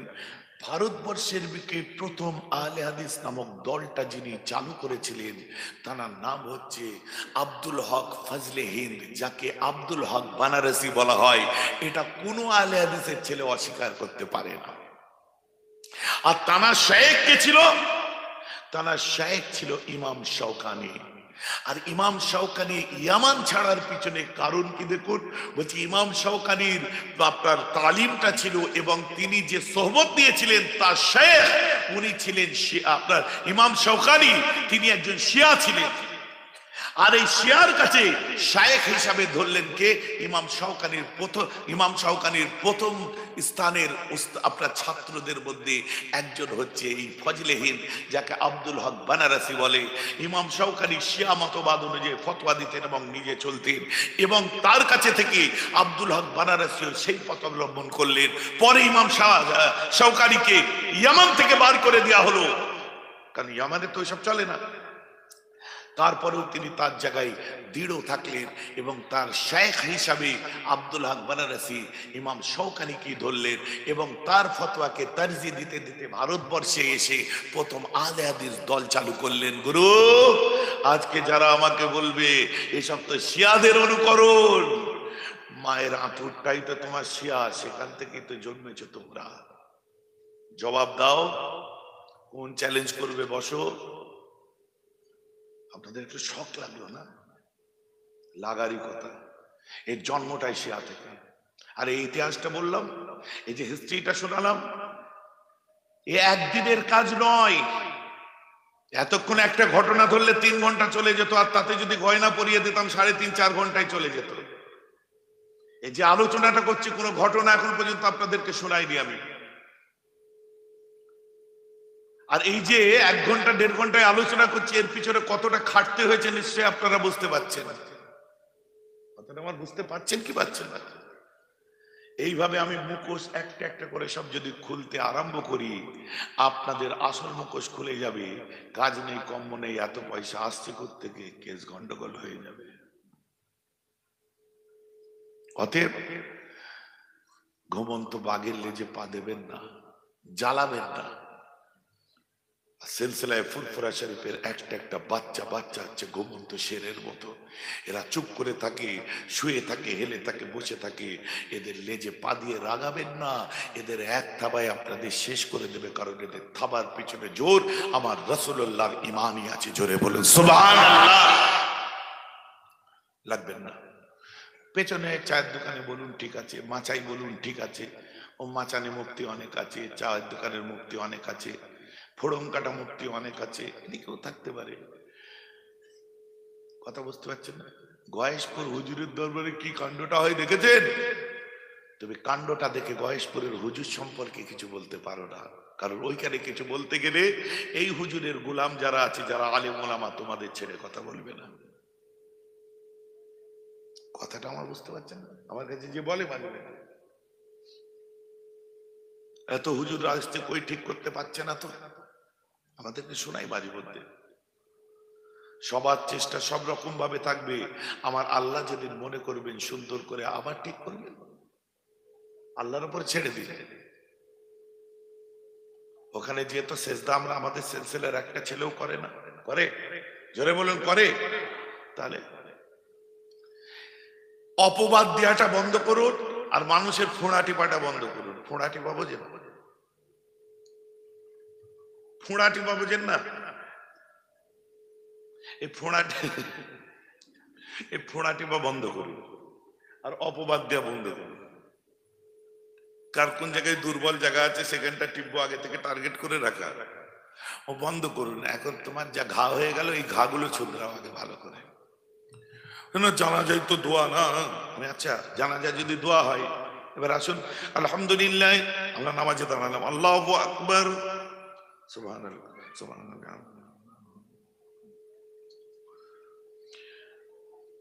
একটু দেরি হচ্ছে, সব কি বলছে ইমাম, সানা পড়ছে, সব এদিক ওদিক তাকাচ্ছে, কই এখনো নামাজ ধরে না কেন? অলরেডি ধরে নিয়েছে। বাপরে, ওকে সুবহানাকা আল্লাহুম্মা ওয়া বিহামদিকা কত বড় কাসম কো আলা জাদু কো আলা ইলাহা গায়রুকা, একটু পড়তে দে, সময় দে। তারপরে আরম্ভ করলো। আপনারা কিন্তু মন দিয়ে শুনবেন, আর কারপরে কি বলতে হয় আপনারা জানেন। কখন সুবহানাল্লাহ, কখন আলহামদুলিল্লাহ, কখন আমিন বলতে হয় জানেন তো নাকি? এবার ইমাম সাহেব কি ধরবে? আলহামদুলিল্লাহি রাব্বিল আলামিন আর রহমানির রহিম মালিকি ইয়াউমিদ্দিন ইয়াকা না'বুদু ওয়া ইয়াকা নাস্তাঈন ইহদিনাস সিরাতাল মুস্তাকিম সিরাতাল লাযীনা আন'আমতা আলাইহিম গায়রিল মাগদুবি আলাইহিম ওয়ালাদ-দাল্লিন।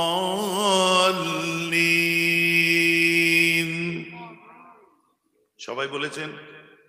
সকলে বলুন আমিন। বললাম কি বললাম না? আমিন কখন বলে? আল্লাহ আমার আব্বার হায়াতকে দারাজ করে দাও, আমিন। আল্লাহ আমার মায়ের হায়াতকে দারাজ করে দাও, আমিন। আল্লাহ আমার আব্বাকে জান্নাতে আলা মাকাম দান করুন, আমিন। তখনই বলে তো ওয়ালাদ-দাল্লিনের পরে কি?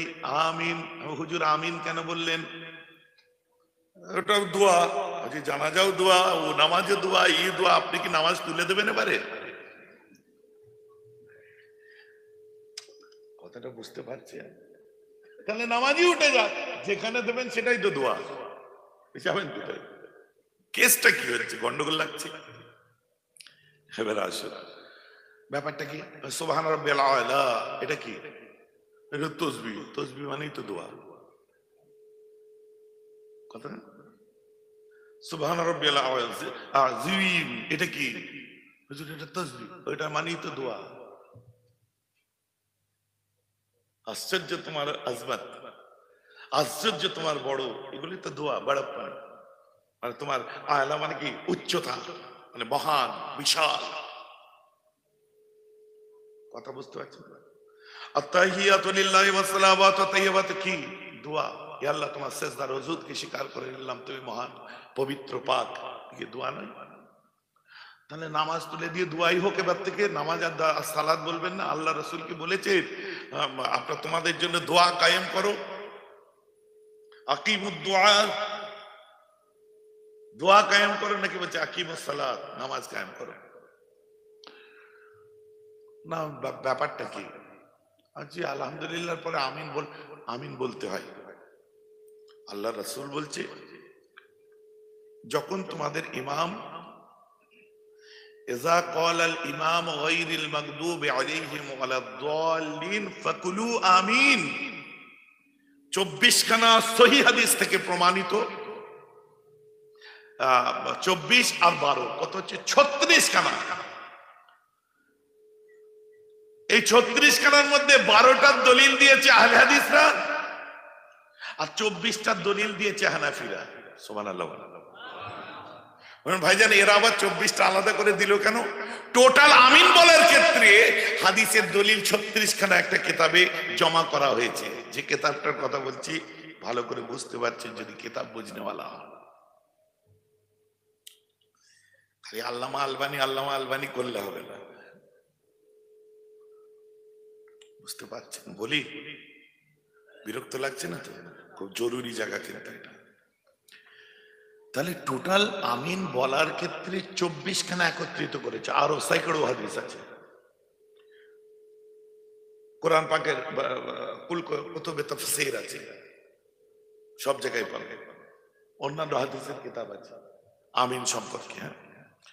তো আল্লাহ রাসূল বলছেন, যখন ইমাম বলবে গায়রিল মাগদুবি আলাইহিম বলে বলিন, ফাকুলু মানে তোমরা সবাই মিলে বলো।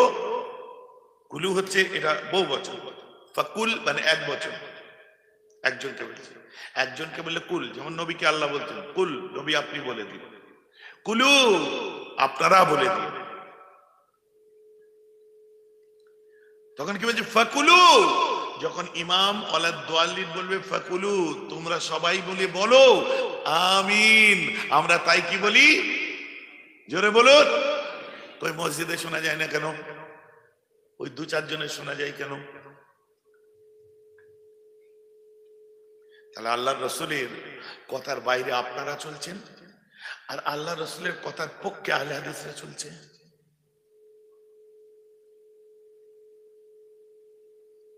আমার বুঝতে পারছেন? এখন কি হবে? ওরাই তো সহি জায়গায় আছে।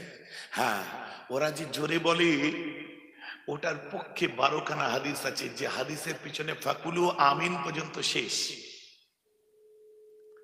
আর আমাদের 24খানার মধ্যে আল্লাহ রসুল নামাজে দুটো জায়গায় চুপ করে থাকতেন, তার মধ্যে একটা জায়গা হচ্ছে ওয়ালাদ-দাল্লিনের পরে নবীজি মানে চুপ করে যেতেন, চুপ থাকতেন।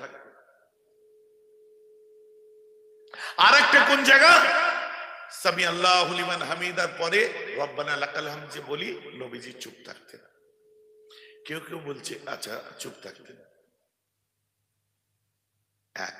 আর কি আমরা আমল করি কিসে? ফাকুলু আমিন ওই পর্যন্ত রেখে ওরা আমিন আমল করে, আর আমরা আমল করি ওর পরে আরো কিছু নবী বলছেন ফাকুলু, যখন ইমাম বলবে গায়রিল মাগদুবি আলাইহিম ওয়ালাদ-দাল্লিন ফাকুলু আমিন কাতামিনিল মালায়েকাতু কাদ গাফারাল্লাহু লাকা মা তাকাদ্দামা মিন যামবিকা ওয়া মা তাআখারা। জোরে বলুন সুবহানাল্লাহ।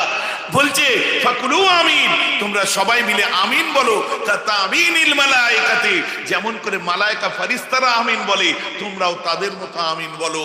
মালায়েকা ফেরেশতাদের আমিন শোনা যায়, আমাদেরও তাই শোনা যায় না, এটা নবী শিখিয়েছে। জোরে বলুন সুবহানাল্লাহ।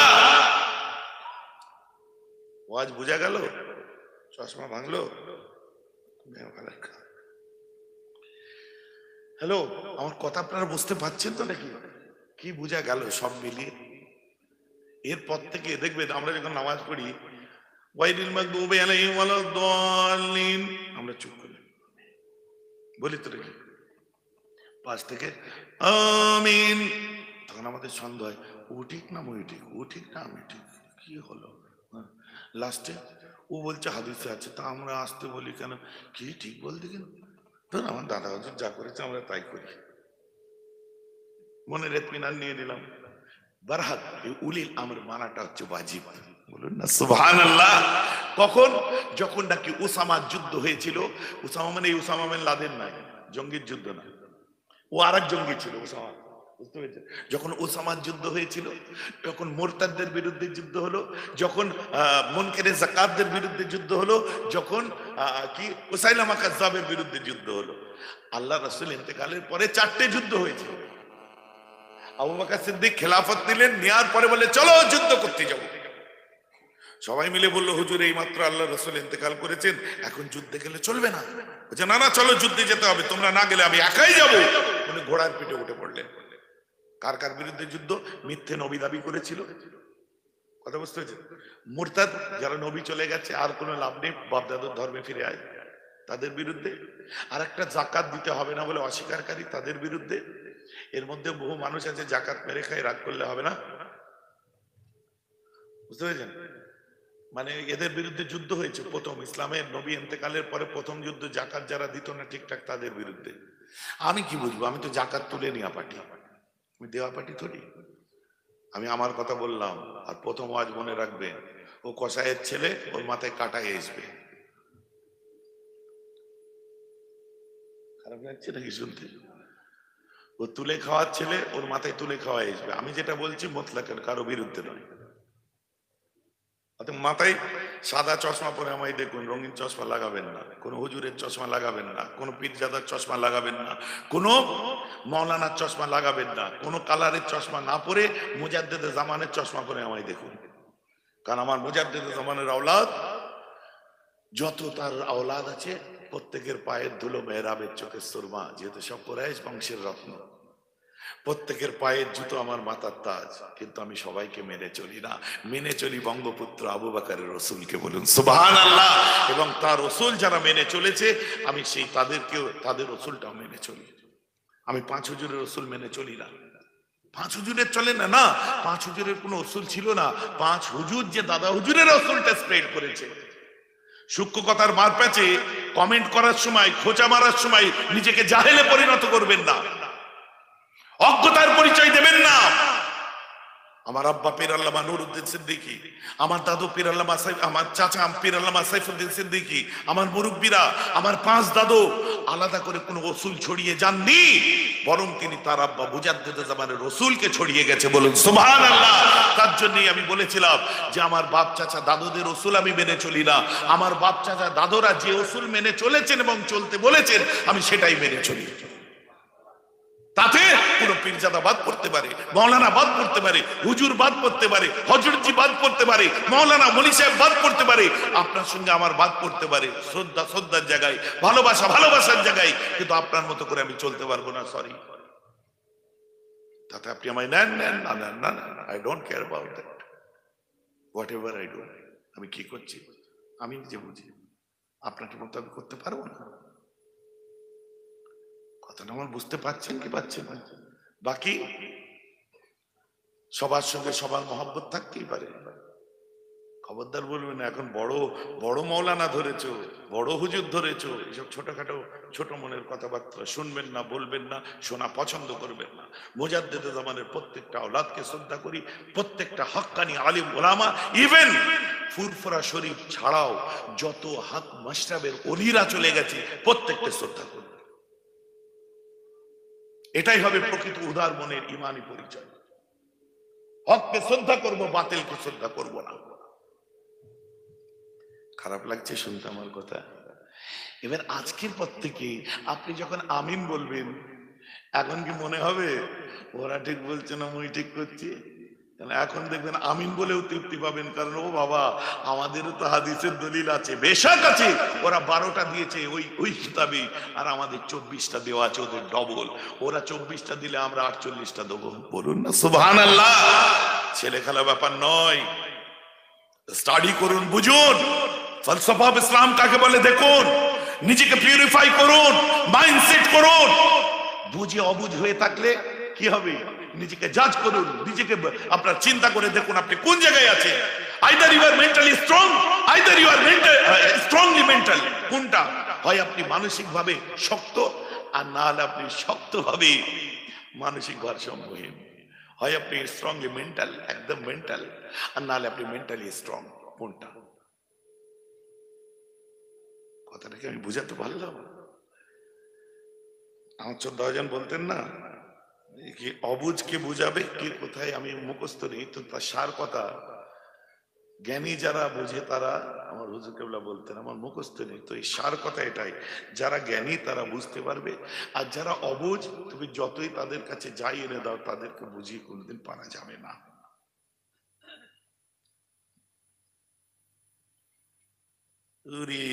আল্লাহ, এখন ওয়াজি আরম্ভ হলো না, 12টা বেজে গেলে, একটাও সুর টান হলো না, কি হবে? আপনারা উঠলেনও না। ফিনিশ করে দিচ্ছি।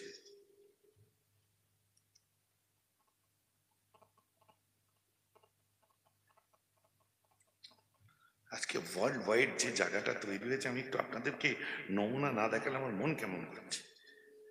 আজকে التصوف خلق، فمن زاد عليك في التصوف زاد عليك في الخلق أيضا. Tasawwuf is good character. So whoever improves your character has improved your Sufism. That's what an indigenous definition is. Not an Orientalist definition, not a modern polemical definition, or not the Iranian definition, which really problematizes and sometimes persecutes Tasawwuf, but the একদম আমাদের যে কথা, বললাম না all over ওয়ার্ল্ডে, এখানে ফুরফুরা সিলসিলা বলা হয়। 97% মুসলমান। মেরা ভাই হিসাব করতে গিয়ে পেলো, কোথা থেকে উড়িয়ে দিলে। একদিন উড়িয়ে দিয়েছিলেন কথাটা, কিন্তু আজকে তো আর উড়াতে পারবেন না। আর তাসাউফ খুলক, আমরা যে ওয়াজটা করে থাকি, যখন আপনি নিজের মনকে পিউরিফাইড করছেন, ক্যারেক্টারকে পিউরিফাইড করছেন, নিজের চরিত্র আখলাককে আপনি যখন শুদ্ধ করছেন, তখন দেখুন আপনি সুফিজমকেও তত সুন্দরভাবে পাচ্ছেন, তাসাউফকেও আপনি পিউরিফাইড করতে পারবেন। এগুলো আমাদের কোরআন থেকে কতবার শুনেছি, কাদ আফলাহা মান তাযাক্কা ফাযাকারা ইসমা রাব্বিহি ফাসাল্লা। তাসাউফের বক্তব্য আমার শুনেননি আপনারা? কারা? সব সুফিজম, লাদেনপন্থী নয়, বাংলাদেশের মূর্তি ভাঙাপন্থী নয়, আর ত্রিপুরায় মসজিদ নষ্ট করা পন্থী এরা নয়। এরা প্রকৃতপক্ষে ভালোবেসেছে আল্লাহকে, রসুলকে, এরা প্রকৃতপক্ষে ভালোবেসেছে সুফিদেরকে, এরা প্রকৃতপক্ষে ইসলামের মূল জিনিসকে তুলে ধরেছে। আর বাকি আমরা মুসলমান, আমরা হিন্দু কি করছি? ওরা আপনার কুমিল্লায় আপনার যে অন্যায় করলো, সে অন্যায় ভারতবর্ষে করলো না, যেমন কর্ম তেমন ফল, ঠিকই আছে। অশান্তি তো এতে বাড়ছে। তা আমাদের কাছে অশান্তি ছড়ানো নয়, শান্তি আপনার স্থাপন করা, শান্তি সম্প্রীতির কথা বলা। আজ মহাপুরুষরা বেঁচে থাকলে তাই করতেন। দুঃখের বিষয়, আমি যে জেলায় জন্ম নিয়েছি, হুগলিতে, রাধাবল্লভী রাজবল্লভী মন্দির আমার জেলায়, বাবা লোকনাথের মন্দির আমার জেলায়, সারদা মায়ের আতুর ঘর আটপুর আমার বাড়ি থেকে 9-10 কিলোমিটার দূরে। সেখানকার যিনি হেড অফ দ্য ডিপার্টমেন্ট শান্তানন্দ মহারাজ, আমরা বসি প্রত্যেক কিছুদিন ছাড়া ছাড়া বসে আমার দরবারে গল্প টল্প করি। এই যে ভ্রাতৃত্ব বন্ধুত্ব, আমাদের মুসলিমদের দেখুন মুজাদ্দেদ জামান এই জেলায়, এই জেলাতে শুয়ে আছে নূর আলী রহমাতুল্লাহি আলাইহি, হাওড়াতে শুয়ে আছে দেখুন হাজরাতে সফি আব্দুল মোমেন, থেকে এখানে শুয়ে আছে গয়েশপুর হুজুর থেকে আরম্ভ করে কত বড় বড় আল্লাহর বলি। ব্যান্ডেলে চলে যান, সব ওয়ার্ল্ডের অন্যতম চার্চ আমার ব্যান্ডেলে। সারা বাংলা হচ্ছে শান্তির প্রতীক, আর বাংলার হুগলি হাওড়া আমাদের এই জেলাগুলো হচ্ছে শান্তির দৃষ্টান্ত। বলুন না সুবহানাল্লাহ। অতএব আমাদের জন্য, আমি তো মনে করি আমার দেশের হিন্দু সম্প্রদায়ের মানুষের জন্য যোগীর মাদরের দরকার নেই, মর্যাদা পুরুষোত্তম শ্রীরামের হনুমানী এদের জন্য যথেষ্ট। আর আমার মনে হয় যে আমার এখানকার মুসলিমদের জন্য উত্তরপ্রদেশ আর বানারসের আহলে হাদিসের ওই কুলাঙ্গারদের দরকার নেই। আমাদের জন্য ওলিয়া উলিয়া, আলেম ওলামা, আহলে সুন্নাত ওয়াল জামাত এবং আমাদের সিলসিলায় ফুরফুরাই যথেষ্ট। বলুন না সুবহানাল্লাহ। কথা ঠিক বলছি না ভুল বলছি? আমাদেরকে ধর্ম শিখিয়ে দেবে কেউ এসে? আমার ভাইরা রাগ করবেন না তো, চলুন। আমি তো ওটা কি হলো বুঝে না, ঠিকই আছে। আজ তাহলে জানাজা নামাজ কি করে, কি বলছেন? হ্যাঁ, নামাজের পরে দোয়া চাওয়া হচ্ছে উত্তম কাজ, কে বলেছে? আল্লাহ রসুল বলেছে। এবার আপনি যদি জানাজাকে দোয়া বলেন, দোয়া পড়ার জন্য উজু শর্ত নাই, যখন খুশি দোয়া পড়তে পারি। বাথরুমে যাচ্ছি, ঠিক আছে, বাথরুমে কি উজু করে যাই? বিনা উজুতে যাচ্ছেন, বাথরুমে ঢোকার সময় আগে কোন পা দেবেন? বাঁ পা। মনে থাকে কি? মনে করে যাবেন। ঢোকার সময় কি বলবেন? আল্লাহ শয়তানি খবিস খাবায়েস গুলো থেকে, আল্লাহ খাবায়েস মানে অনেকগুলো খবিস, এদের থেকে আমাদের রেহাই দাও। আল্লাহুম্মা ইন্নী আউযু বিকা মিনাল খুবসি ওয়াল খাবায়েস, আমাকে এইসব শয়তান। নাহলে ওইখানে ঢুকলে দেখবেন, আমার দরবারে যে দেখে এসেছেন ম্যাক্সিমাম জেনের রোগী যেগুলো ছাড়াই, ওগুলো দেখবেন আপনার এগুলো একটা খেদমত আব্বা করতেন। এখন সেই খেদমত গুলো করা, কারণ জিন আছে তো, ওমা খালাকতুল জিন্না ওয়াল ইনসা ইল্লা লিয়াবুদুন, শয়তান জিন, খারাপ জিনও তো আছে, যাদেরকে কড়া মারা হয়। প্রথম আকাশ থেকে 90 করে দেওয়া হলো কবে? 12ই রবিউল আউয়াল থেকে 40 বছর। আবার অনেক লম্বা হিস্ট্রিতে চলে যাবে, এসবে যাওয়া যাবে না এখন, বুঝলেন? এমনি 12টা বেজে গেছে আমার, মানে ঘড়ি।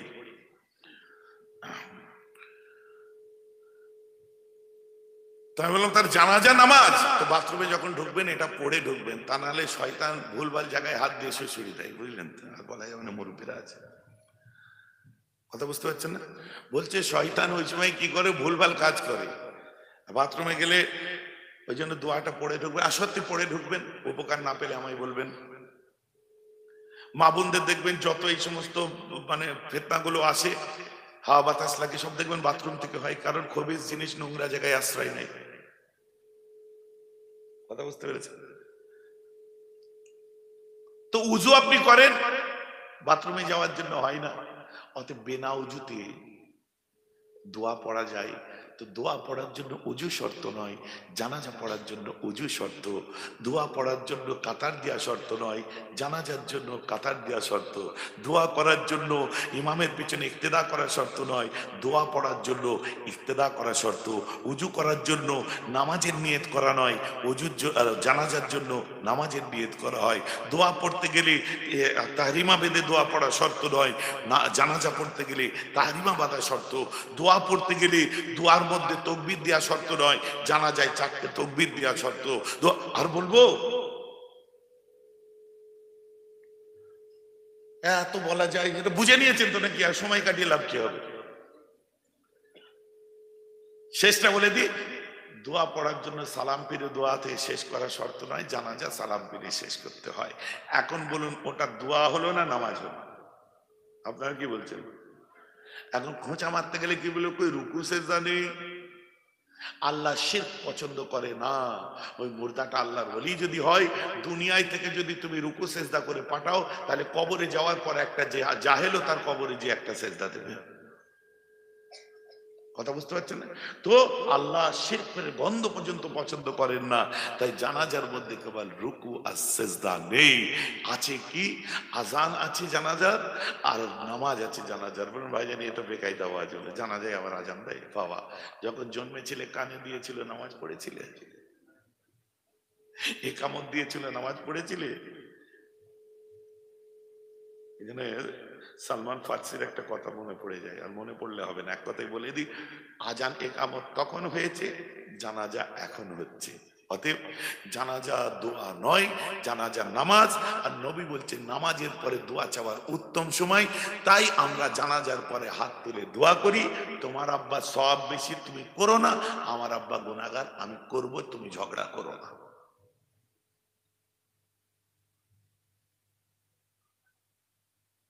ওয়াজ শেষ। তাহলে ওয়াজ আজকে আর হয়ই না। কথাটা বুঝে গেছে?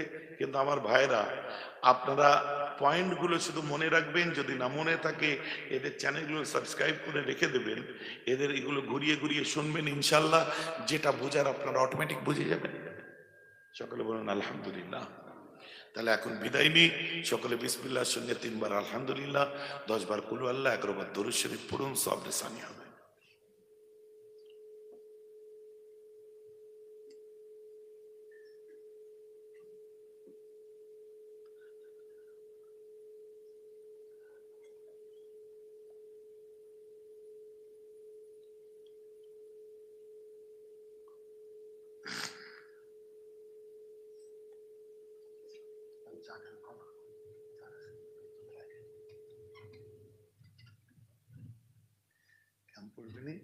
আমার মতো হাবি হয়ে গেলি।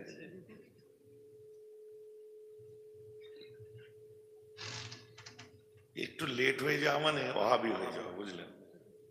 কত অপবাদ আমায় নিতে হয়। মেয়ের আব্বা এখন অন্যরকম হয়ে গেছে, কারণ আমার জলসায় আমি উঠার সময় যে সালাম হয়েছে, সালাম কেমন হলো তো, এবারে কি আবার আমি না করে দোয়া করেছি এক জায়গায়, বুঝতে পেরেছেন? কারণ শুরুতে হয়ে গেছে, হঠাৎ কিন্তু কিছু মানে কি বলবো, মলি সাহেব বলে দিলাম মেয়ের আব্বা এখন তো একটু ওহাবি মতো হয়ে গেছে। আমি বলি আমার মতো ওহাবি সবাই হয়ে যাক,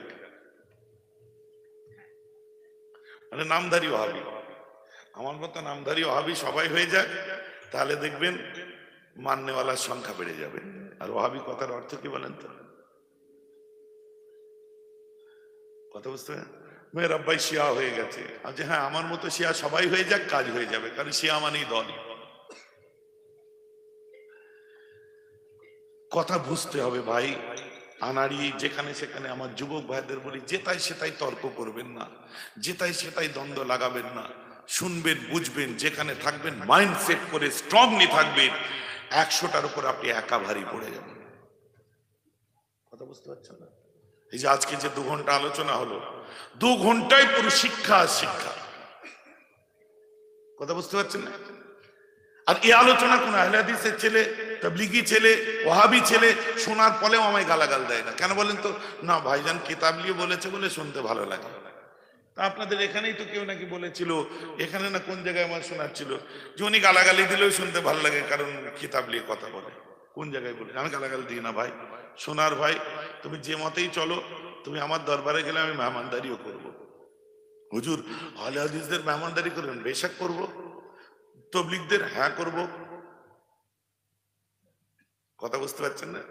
আল্লাহ রসুল যদি মসজিদের ওপরে কুফারে কুরাইশদের নিয়ে মেহমানদারি করতে পারে, কথা বুঝতে পারছেন না? আকীদা আলাদা জায়গায় থাকবে, আমার কাছে কেউ যেতে পারে, আসতে পারে, উঠতে বসতে পারে, সে তার মতো চলুক, আমি তো তার মতো চলতে যাব না। আমাদের নৈতিক বিষয়টা আমরা ভুলে গেলে চলবে না, মানবিক দিকটা আমাদের ভুলে গেলে চলবে না।